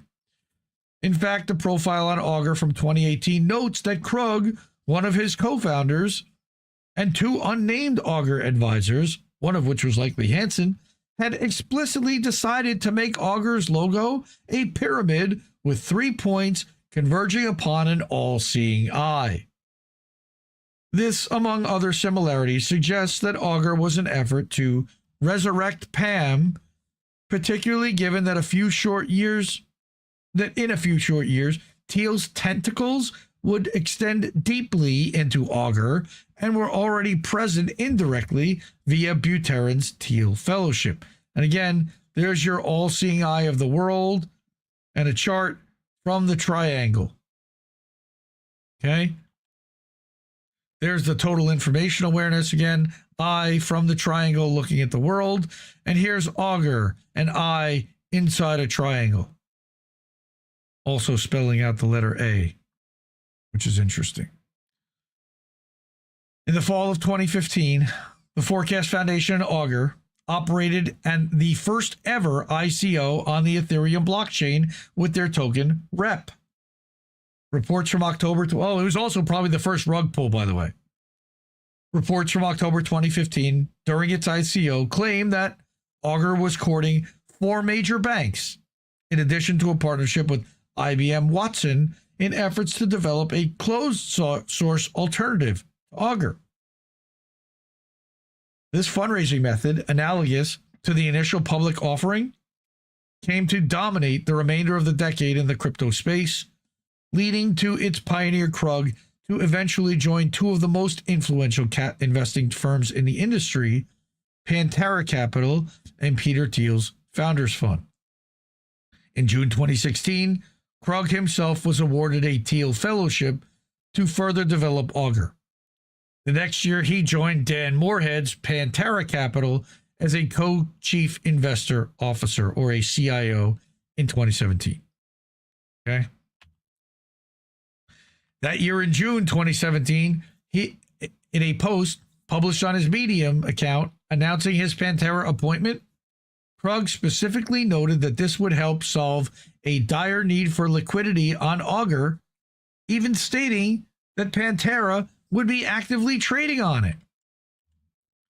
Quote, once Augur's out, we can even trade on it, which will increase liquidity and be good for everyone. There are no set allocations for anything in the fund. It's all about capacity and what we can spend the money on that is the best investment or most profitable. If 1 million people show up day one of Augur's full release, then there's probably no need or edge for us to trade. But if it does not happen, We will trade as long as we have an edge. This is an altruism. We're not planning to lose money to attract users to Augur. However, since we have an edge, even in markets like Bitcoin, we will almost certainly have an edge on Augur markets for quite a while. Yeah, because nobody even knows what the fuck Augur is yet. In July 2018, Augur released its primordial iteration based on the native Ethereum network token ETH and its rep token that had been created during its groundbreaking ICO. According to Krug, version 1 of Augur was a, quote, very slow, expensive, difficult to use version, unquote, and left users exposed to varying price fluctuations of tokens. As the Augur blog noted in 2021, version 1 was really the first real-world deployment of a free and open prediction market, which, quote, allowed the community to test many hypotheses and ideas that had been written about for decades prior by many academics, software engineers, and free market information enthusiasts. In other words, it was an economic experiment. Version 2 of Augur, launched in 2020, replaced the unit of account with a stablecoin, specifically using DAI, an algorithmic stablecoin managed by MakerDAO. You should recognize MakerDAO because they actually, I believe, created the Assange DAO, which nobody knows what happened to that. Despite version 2 solving a lot of issues from version 1, it became clear that Augur was too resource intensive to live fully on Ethereum mainnet. Due to this, and because of the evolution of externally traded Augur shares on existing automated markets, the Forecast Foundation was ultimately led to launch Augur Turbo in 2021. This gets really wonky. Augur Turbo partnered with Oracle provider Chainlink and Ethereum Layer 2, Polygon, all right, both infrastructure partners that Polygon would utilize only a few years later. I have no idea what that sentence means. I don't understand this shit for the most, once you get really into the weeds. And that's what this is. These decisions to move towards L2s and stablecoins were anything but trivial. There's layer 2. Okay, now I don't know the difference between layer 2 and layer 1. All right. In fact, Krug himself has expressed that without crypto, prediction markets would be unable to function. Really important line right there. According to Krug, two of the main pillars of prediction market industry at large, a 24/7 global internet-based market and practically irreversible transactions, help unlock prediction markets' ability to function and succeed. In a traditional online betting market, with legacy financial rails such as credit cards, there are few legal protections for bookmakers to successfully fend off scams in the event of a market loser claiming that their losing bet was made fraudulently. The credit card company ultimately becomes the oracle of the payout, meaning that it solely holds the decision to settle the funding transaction even after the event the bet is predicated on has passed. Cryptocurrency also helps market makers circumnavigate laws, such as the Unlawful Internet Gambling Enforcement Act, which prohibits gambling businesses from knowingly accepting payments in connection with the participation of another person in a bet or wager that involves the use of the internet. This is why you have no online casinos, or had no online casinos, for a long time in the US. You're now seeing a lot of that stuff drop. You're now seeing Bet365 and a lot of these casino apps in states where betting has been legalized, in Atlantic City and Pennsylvania and those kind of things. You're now seeing online bets. One of the Hill things, I can't think of it now. They also have a betting market. Right. For example, the user could bet $100 that the U.S. would win the World Cup. And even after the team's eliminated and the terms of the bet are closed, said user could phone their credit card company, claim the bet was made fraudulently, and ask for the funds to be returned. In contrast, when a bet such as this is made using stablecoins, in the form of a smart contract, even prior to the completion of the terms of the bet, the payouts are already funded and set to be distributed. Unfortunately, the use of crypto alone does not completely remove the need for trust in such a scenario, with a smart contract innately requiring an oracle to feed the correct market outcome data, which then triggers the payouts. This issue, known colloquially as the oracle problem, and how it relates to Polymarket's legal standing and centralization, is to be discussed in greater detail in part 2 of this investigation. Let me see how much more we have. There's quite a bit. All right, I'm going to stop for tonight. God, Whitney, chill, lady. Seriously, like this is insane. This length. And again, I've been reading this now for over 2 hours, and I'm still not even close to being done with it. There's probably still another hour to go. So we're going to have to wait until next week for the rest of this. I'm spent, and I've got more to get through, believe it or not. Yeah, let's stop right there. Okay. Betting on the World Cup. All right. And that a credit card company could refund the user by saying, hey, my kid bet this and it was a mistake. And then the company that funded the bet, that took the bet, would be out the money because they already had to pay out the person that honored the bet on the other side. Well, fuck Peter Thiel. All these people, Shane Copeland and Zuckerberg, but Zuckerberg's not really involved in this. But you've got Howard Lutnick involved in this, and you've got these other benefactors, Joey Krug, all right, and Sean Parker, and all of these people. It's a very, very small, incestuous network of billionaire bros, billionaire tech bros that have been shaping what we've been seeing, hearing, dealing with, and a lot of our reality. Yeah, we're going to continue this next week for sure. But, you know, support independent media because we need it more than ever. Again, I don't know too many outlets and too many shows that are reading these articles in full so that you can decide for yourself and hear how it all plays out. All right. So Cash App, $ Indie News Network, ko-fi.com/Indie News Network, paypal.me/Indie News Network as friends and family, patreon.com/Indie News Network, IndieNewsNow.com is our website that aggregates news 24/7. You can tip there. And over at Substack at IndieMediaToday.com or at INNNewsletter.com. You can subscribe monthly or annually over there. I don't know. I didn't know anything about Mikhail writing an article. He's got to send me a link to it if he wants me to see it. I don't know what it is. Did I read it? I didn't even know you wrote it yet. So I would love to. Haven't seen Seb Applejack. I wonder what happened to him. I don't know what happened to him. That's a good question. Seb Applejack, if you're out there, he's a lurker sometimes, but come say hi. Okay.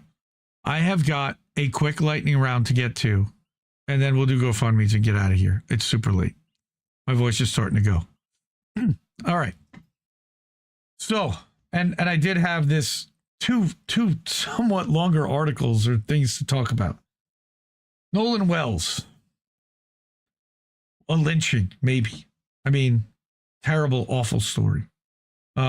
This worst case scenario article that was written by BetBeat Media, I thought was really interesting. Trump firing the entire Election Assistance Commission. That was a useless entity anyway, but still one of the guardrails about, that allegedly was ensuring that we had free and fair elections and that there was a level of disconnect between machines and certification boards and everything else. That's now just been eliminated. And then finally, we have a Robbie Yeager article about dark money in Michigan funding Haley Stevens. And I love that picture. By the way, do not search for Haley Stevens, spelled the same way she does, in DuckDuckGo image search with safe search filter turned off. You will be very surprised by what you find. I'll just go there. Okay, so first, Nolan Wells. This is so sad. This lady thinks I think Nolan Wells was lynched, full stop. And this is a somewhat long article, but this young man, he deserves to have his story told. All right. So this lady starts by saying, and say his name, black men deserve to grow old. This is Nolan Xavier Wells. He was 18. He was a boy, barely a man, a boy who was unfortunate enough to have grown up in America's deep south as a black American.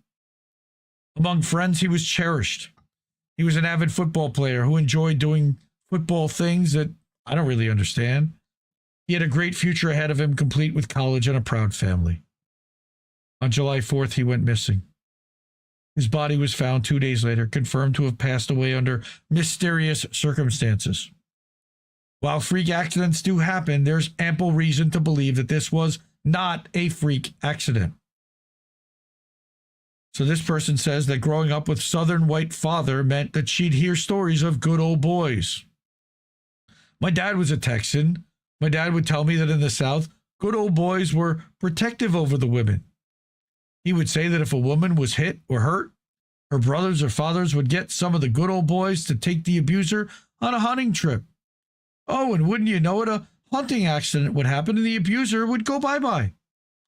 Without another word, the hunter would be hunted, would be the hunted, and the police would chalk it up as an honest accident. What I didn't realize is that there was still another type of hunting accident that still happened in the South: lynching.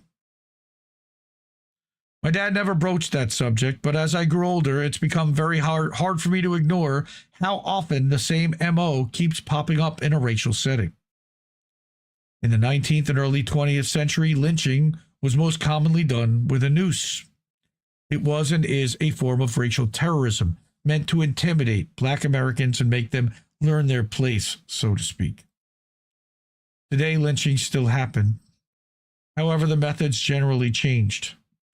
Hangings are not so common because we all know the insinuation. However, they have been happening more and more frequently, and we've noted that. Today, they're hunting accidents and unusual circumstances that got the individual separated from the group, unquote. This gives the assailants a level of plausible deniability that makes them palatable in polite society. Fuck that. Nolan's death was remarkably similar to the stories my dad would tell me about how Southerners took care of problematic men. Nolan was a popular kid in his school. He was also the only black friend in his circle of friends. He was dating a white girl, which is somewhat unusual in his home state of Mississippi. He and his quote-unquote friends went on a boat ride to Horn Island. Around 3 p.m., his friends say he chose to stay on the island while they loaded up his relative and escorted her back to the shore. After he was separated from his friends, he was seen with another girl by the name of Katie. He was supposed to come home early. He never did. This is weird because why would he choose to stay behind on a boat trip when there was no way for him to come back without a boat? Oh, and in breaking news, it appears that Nolan was filmed getting into an altercation with his friends on the boat trip near the water where he was found dead. Updated author's note: I cover the way lynching has evolved in a new article here if you're interested. Since Nolan's passing, his friends have been silent. His friends, quote-unquote friends, have all deactivated their social media accounts and put their accounts on private. Social media users have been quick to point out several things. One, this is a classic circling the wagons behavior. You're not going to get information out of them. They've already made a point of making sure they don't have incriminating shit on their pages.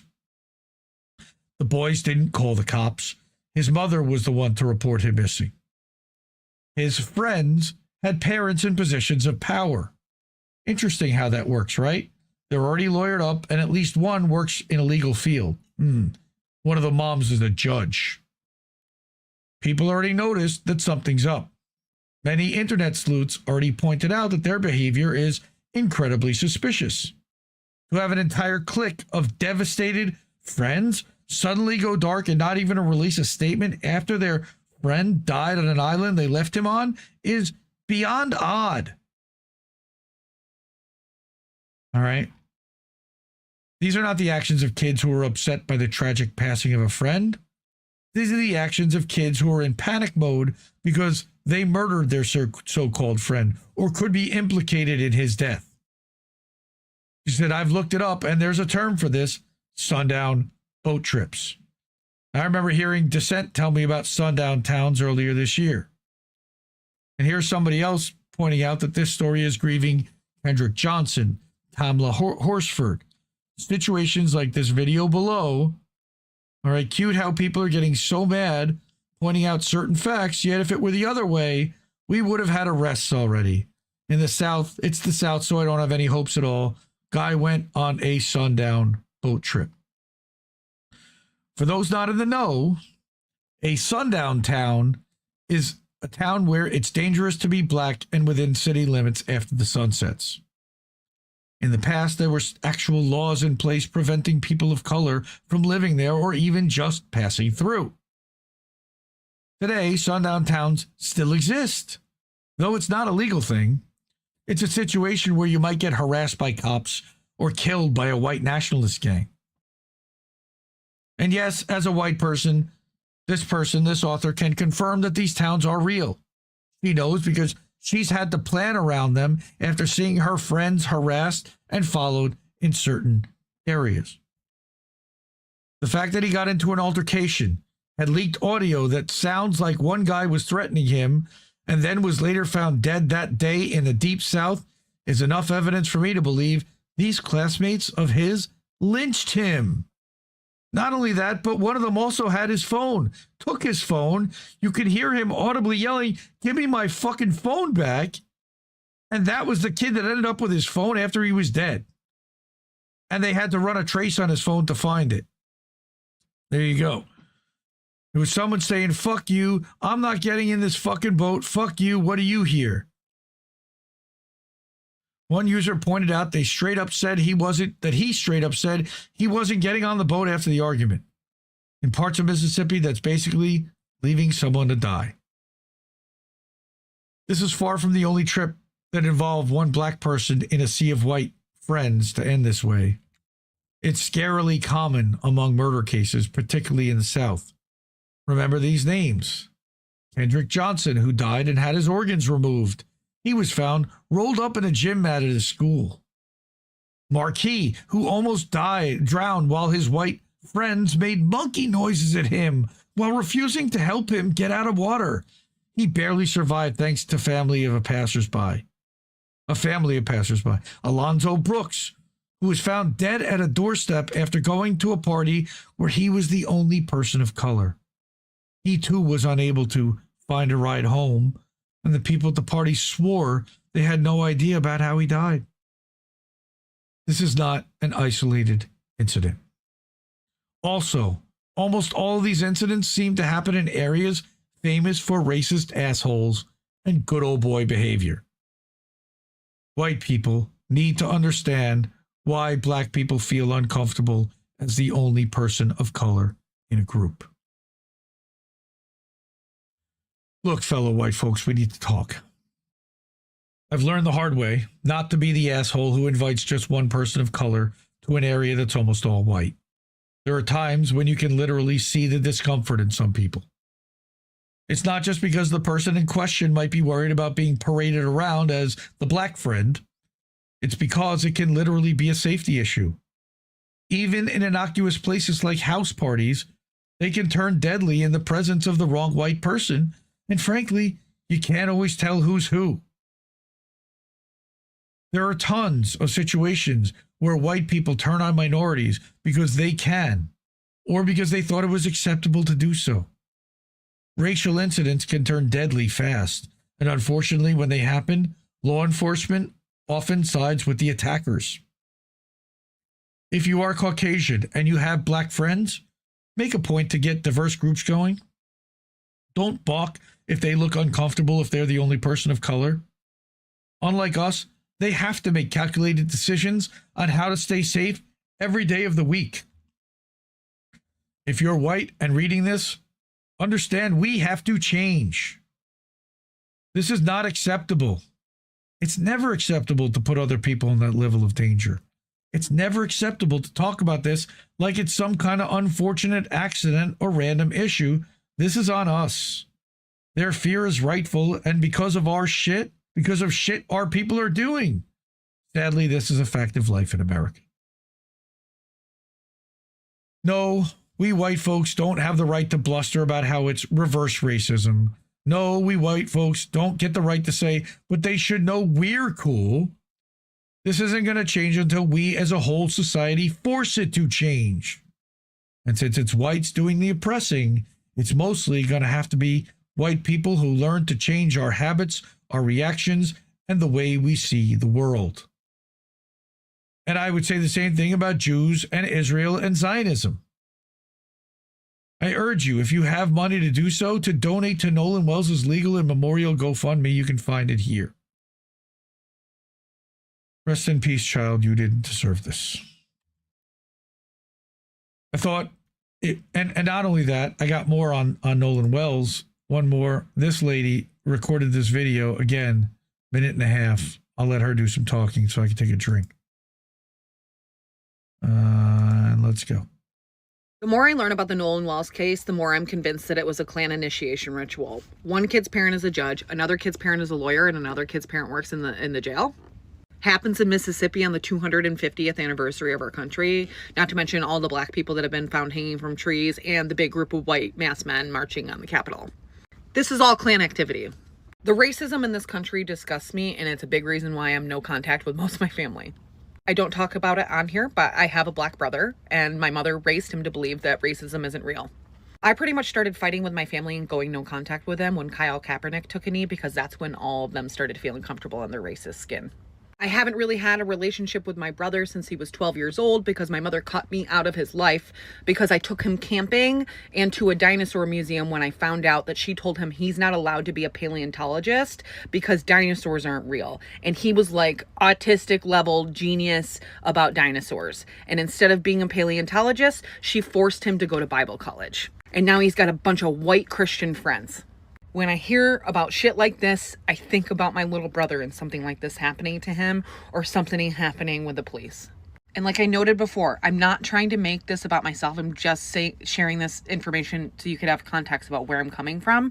But if we don't keep speaking up about this stuff and about the Epstein files, nothing is going to be done about it because the people that are in power are the Klan members and the people in the Epstein files. Zero lies detected. And there's a lot of people big mad in her comments under that, but totally see her perspective there and you know, can't discount that assessment. Here's Juanita Cash Hawkins saying, regarding that baby Nolan Xavier Wells, I agree with this woman that it appears to be a Klan initiation ritual. Take heed. All right. And then finally, every single day, this Nolan Wells story gets more heartbreaking and the timeline keeps shifting. You mean to tell me that Nolan's parents had to track his phone just to recover it, and there are still people who will go underneath these posts and make all types of excuses to explain away a story that clearly doesn't sound right? If your friend goes missing and you come home with his phone and his keys, and his parents have to track that phone just to get it back, this story raises more questions at every turn. Nolan's family deserves a full, transparent investigation, not a shifting timeline and a rush to call it an accident. Nolan Xavier Wells should still be alive. There were rumors and speculation that potentially the family knew where the body was and had it hidden until the Coast Guard could potentially recover it 2 days later because there was an extensive search for 40 plus hours where they couldn't find it. And 2 hours after the Coast Guard starts searching, lo and behold, magically they find the body. Very suspicious, right? In the good old boy South. All right. This was a terrible, terrible story that I did not see nearly enough people in independent media talking about. Sadly. This was a lynching. This was a murder. And it's very sad. Again, I wanted to read this article, and I think I'm probably going to bring it next week because it's really creepy and dystopian, but also very telling of where things could very quickly go. All right. They built a machine that knows everything you've ever done, and those who you hate own that machine. Now there's nowhere left to hide. And you can listen to this article over at betbeat.substack.com. Just in the graphic, it's showing a drone similar to like in one of the later X-Men movies, like Days of Future Past, kind of scanning a human and identifying that target by name, age, and even their preference after facially recognizing, likes threesomes and cheats on his wife. So now they'll be able to use them for compromise, similar to the way that they used Palestinians and extensive knowledge of what Palestinians were doing to become moles and infiltrators within their own movement. This was an excellent piece by BetBeat Media. I've actually encouraged Steve to invite BetBeat Kareem on the show on AM Wake Up, and I'm going to try to help facilitate making that happen. So look for that on AM Wake Up in the future. And subscribe to BetBeat. BetBeat Media also does stuff with Vanessa Bealey and Fiorella, and they do great work. Next, ProPublica. Trump pushes out the remaining members of the bipartisan Election Assistance Commission ahead of the midterms. This is an important story. Again, I saw not enough people talking about. We know that our elections are not free and fair. All right. But at the same time, this was one of the few guardrails that we had to ensure that it could be free and fair. The bipartisan agent is left in limbo as he rushes to remake how elections are run before the midterms. It's not like anything's coming up in 6 months or anything. So go check this article out. It is frightening to see. And it leaves a lot of further uncertainty about who's going to certify the machines and how that's going to run for 2026 and beyond. All right. And then next and finally, I mentioned my brother Robbie Yeager, Politify Indie Media Award honoree Robbie Yeager. Go check that out at indiemediaawards.substack.com for all his links. Chemical lobby, dark money group, and billionaire GOP donor money routed to pro-Stevens super PAC. So now there's a chance that Abdul El Sayed could get the Democratic nomination for Senate in Michigan. And now all of a sudden, a $40 million ad buy found its way behind Stevens, and she's now pulled up even. She's a rabid Zionist. All right. So check out Robbie's article and Robbie's work over here at Politify. That's Yeager, JAEGER.substack.com.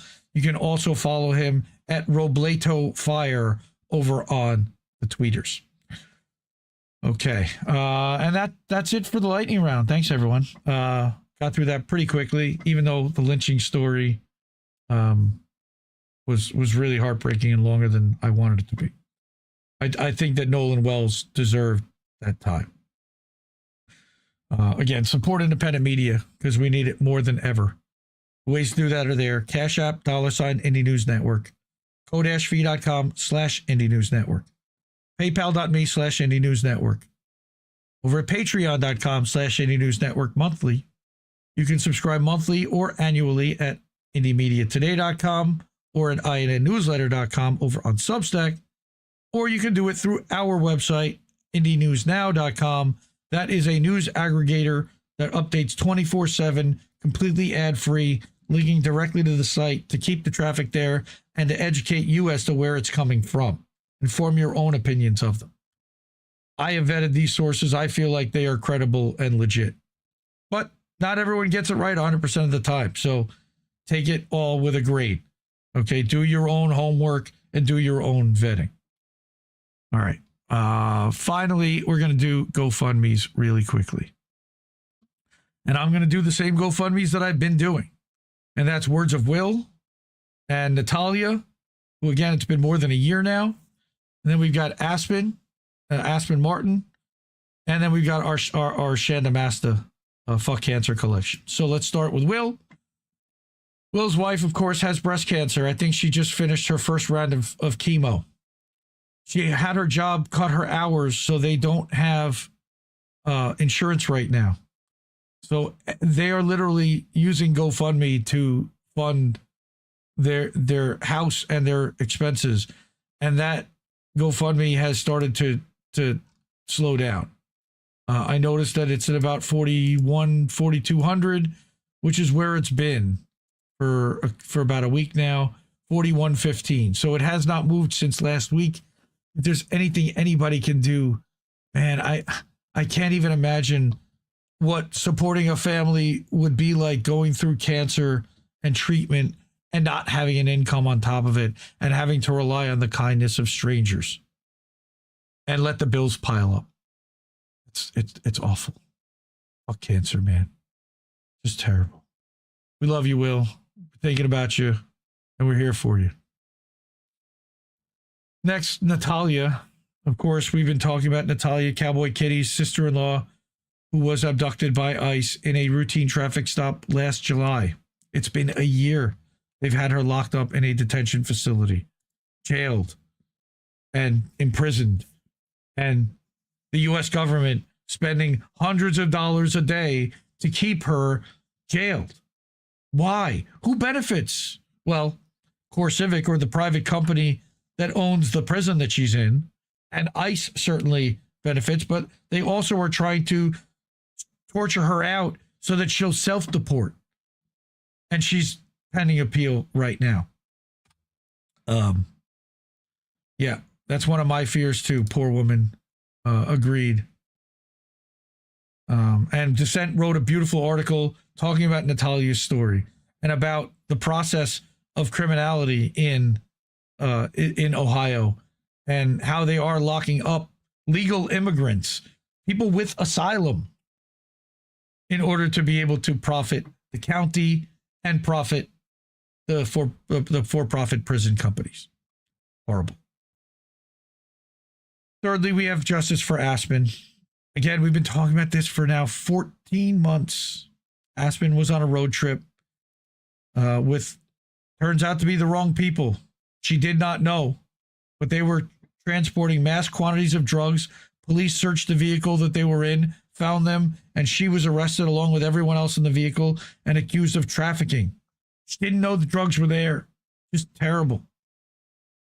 And now she's facing decades in prison for trafficking. So they need to hire expert witnesses. She's vegan. She's also autistic. And she had a rough time those 15 days that she was in county lockup in Georgia. I can't even imagine what decades in prison would do to her. We have to get her freed. We have to hire these experts so that somebody somewhere will be able to hear this and realize that she did not do this and she should not be imprisoned for this. She's not a criminal. So that's linktr.ee/justice, the number 4 Aspen. Dissent in Bloom wrote a great article about her story also. I interviewed Aspen and her mom, Halo Benson, who they were Assange activists in Oklahoma for Assange chapter. Halo is like family to me, and it's heartbreaking to see. We also did a live stream fundraiser where Dissent was on and Jesse Jett played a couple of hours of tunes to raise money, and we were able to raise a couple $1,000s that night. It was amazing, and Dissent's article helped so much when she published that to her audience on her Substack, dissentinbloom.substack.com. And again, at the link tree, you can read the article. It's linked right here. All right, and she also has a GoFundMe that they don't want to increase, only because they don't want to jinx the fact that they haven't been contacted by the courts about the next steps. So they're just kind of laying low until that happens. And hopefully they'll raise some money between now and then. Finally, our friend Shanda. We lost our friend Shanda to small cell lung cancer and recurrences of the disease that spread to her lungs, that spread to her liver and to other body parts, and eventually made it to her brain. In early April, she passed away. And to honor her, we've created a collection of merch in our store with her Zago Brothers illustration for being an Indie Media Award honoree. And so you can order a t-shirt or a tank top or a hoodie or eventually a sticker in the Fuck Cancer collection at the Indie News shop. And yeah, so thanks to Big Frog for housing this. All the profits will be donated to a cancer charity. I have not heard from her family at all. I have no way to really get in touch with them except through Oz. So we'll find out how Al's doing and how the family's been doing, but we really haven't heard very much from them. Maybe Amber has. I have not heard a word out of them since we lost her. But please pick up a shirt and honor Shanda. Natalie, I did take your suggestion and I created a design that has an emoji of a sunflower on the front and Shanda's image with her years on the back. And look for that in the collection in the near future. And again, as a reminder, Shanda was an Indie Media Award honoree. Just this week, I actually went and updated this page so that it had links to the merch and added to Rest in Power. And we miss her. We love her. Shout out to our brother Oz, Boomer. He did a show this week with our friend Lily. I'm really proud to have connected those two and introduced them and have suggested Lily as a potential online co-host for Oz, who was looking to get into back into streaming but didn't know who to do it with. And I suggested, hey, maybe talk to Lily. Lily's been part of Steve's community. She goes on Saturday Night Anarchy. He was a guest on Nobody Wants to Work Anymore once with me and Himbo, and she's been a great friend. I'm a big fan. So happy that they had their first episode Saturday night. Sorry that I missed it. I was on date night with the wife, but I did catch some of the replay. They did a really good job. And Oz is proud of Lily. I'm proud of Lily for her first shot as a co-host of a show. I'm proud of Oz for dusting himself back off, because that's what Shanda would have wanted anyway. Yeah. No, of course. That's funny. I'm sorry to hear that, Dissent. Yes, that is who it is. But much love to Oz. Yeah. I know you had your issues from the night on that show. But yeah, I don't have a link to that show, but I will make sure that I put a link in the description afterwards. You can go to the old Beauty and the Boomer channel. It's still there. All right. All right. And I think that is it for me for the evening. Yeah. This is the longest yet of Indie News Now Live. And again, I really appreciate everyone for hanging out, sticking with me throughout this long show. Throughout the long Whitney Webb article read, and all the other articles and things that we talked about tonight. Support independent media, because we need it more than ever. I truly believe that. And I will see you Thursday night for American Tradition, and then we'll be back next Tuesday. Sunday night for Boats. Next Tuesday night, we'll be back here for Indie News Now Live. Thank you so much. I love you all. Have a great night, everyone. No! We just fucking lost the stream!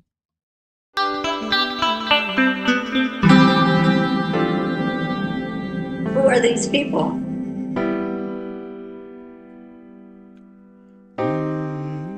I think I liked it better being blind, when I couldn't read between the lines, and when I couldn't see the cracks in the structure that lay bare before me the whole time. I think I liked it better back when I suspended disbelief and swallowed pride.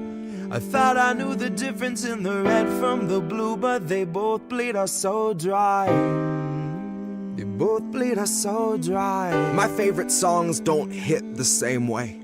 I get to the end of a 4-minute track and I'm only looking back thinking, what did they actually say? So guess this isn't such an awful place. Is that what you want?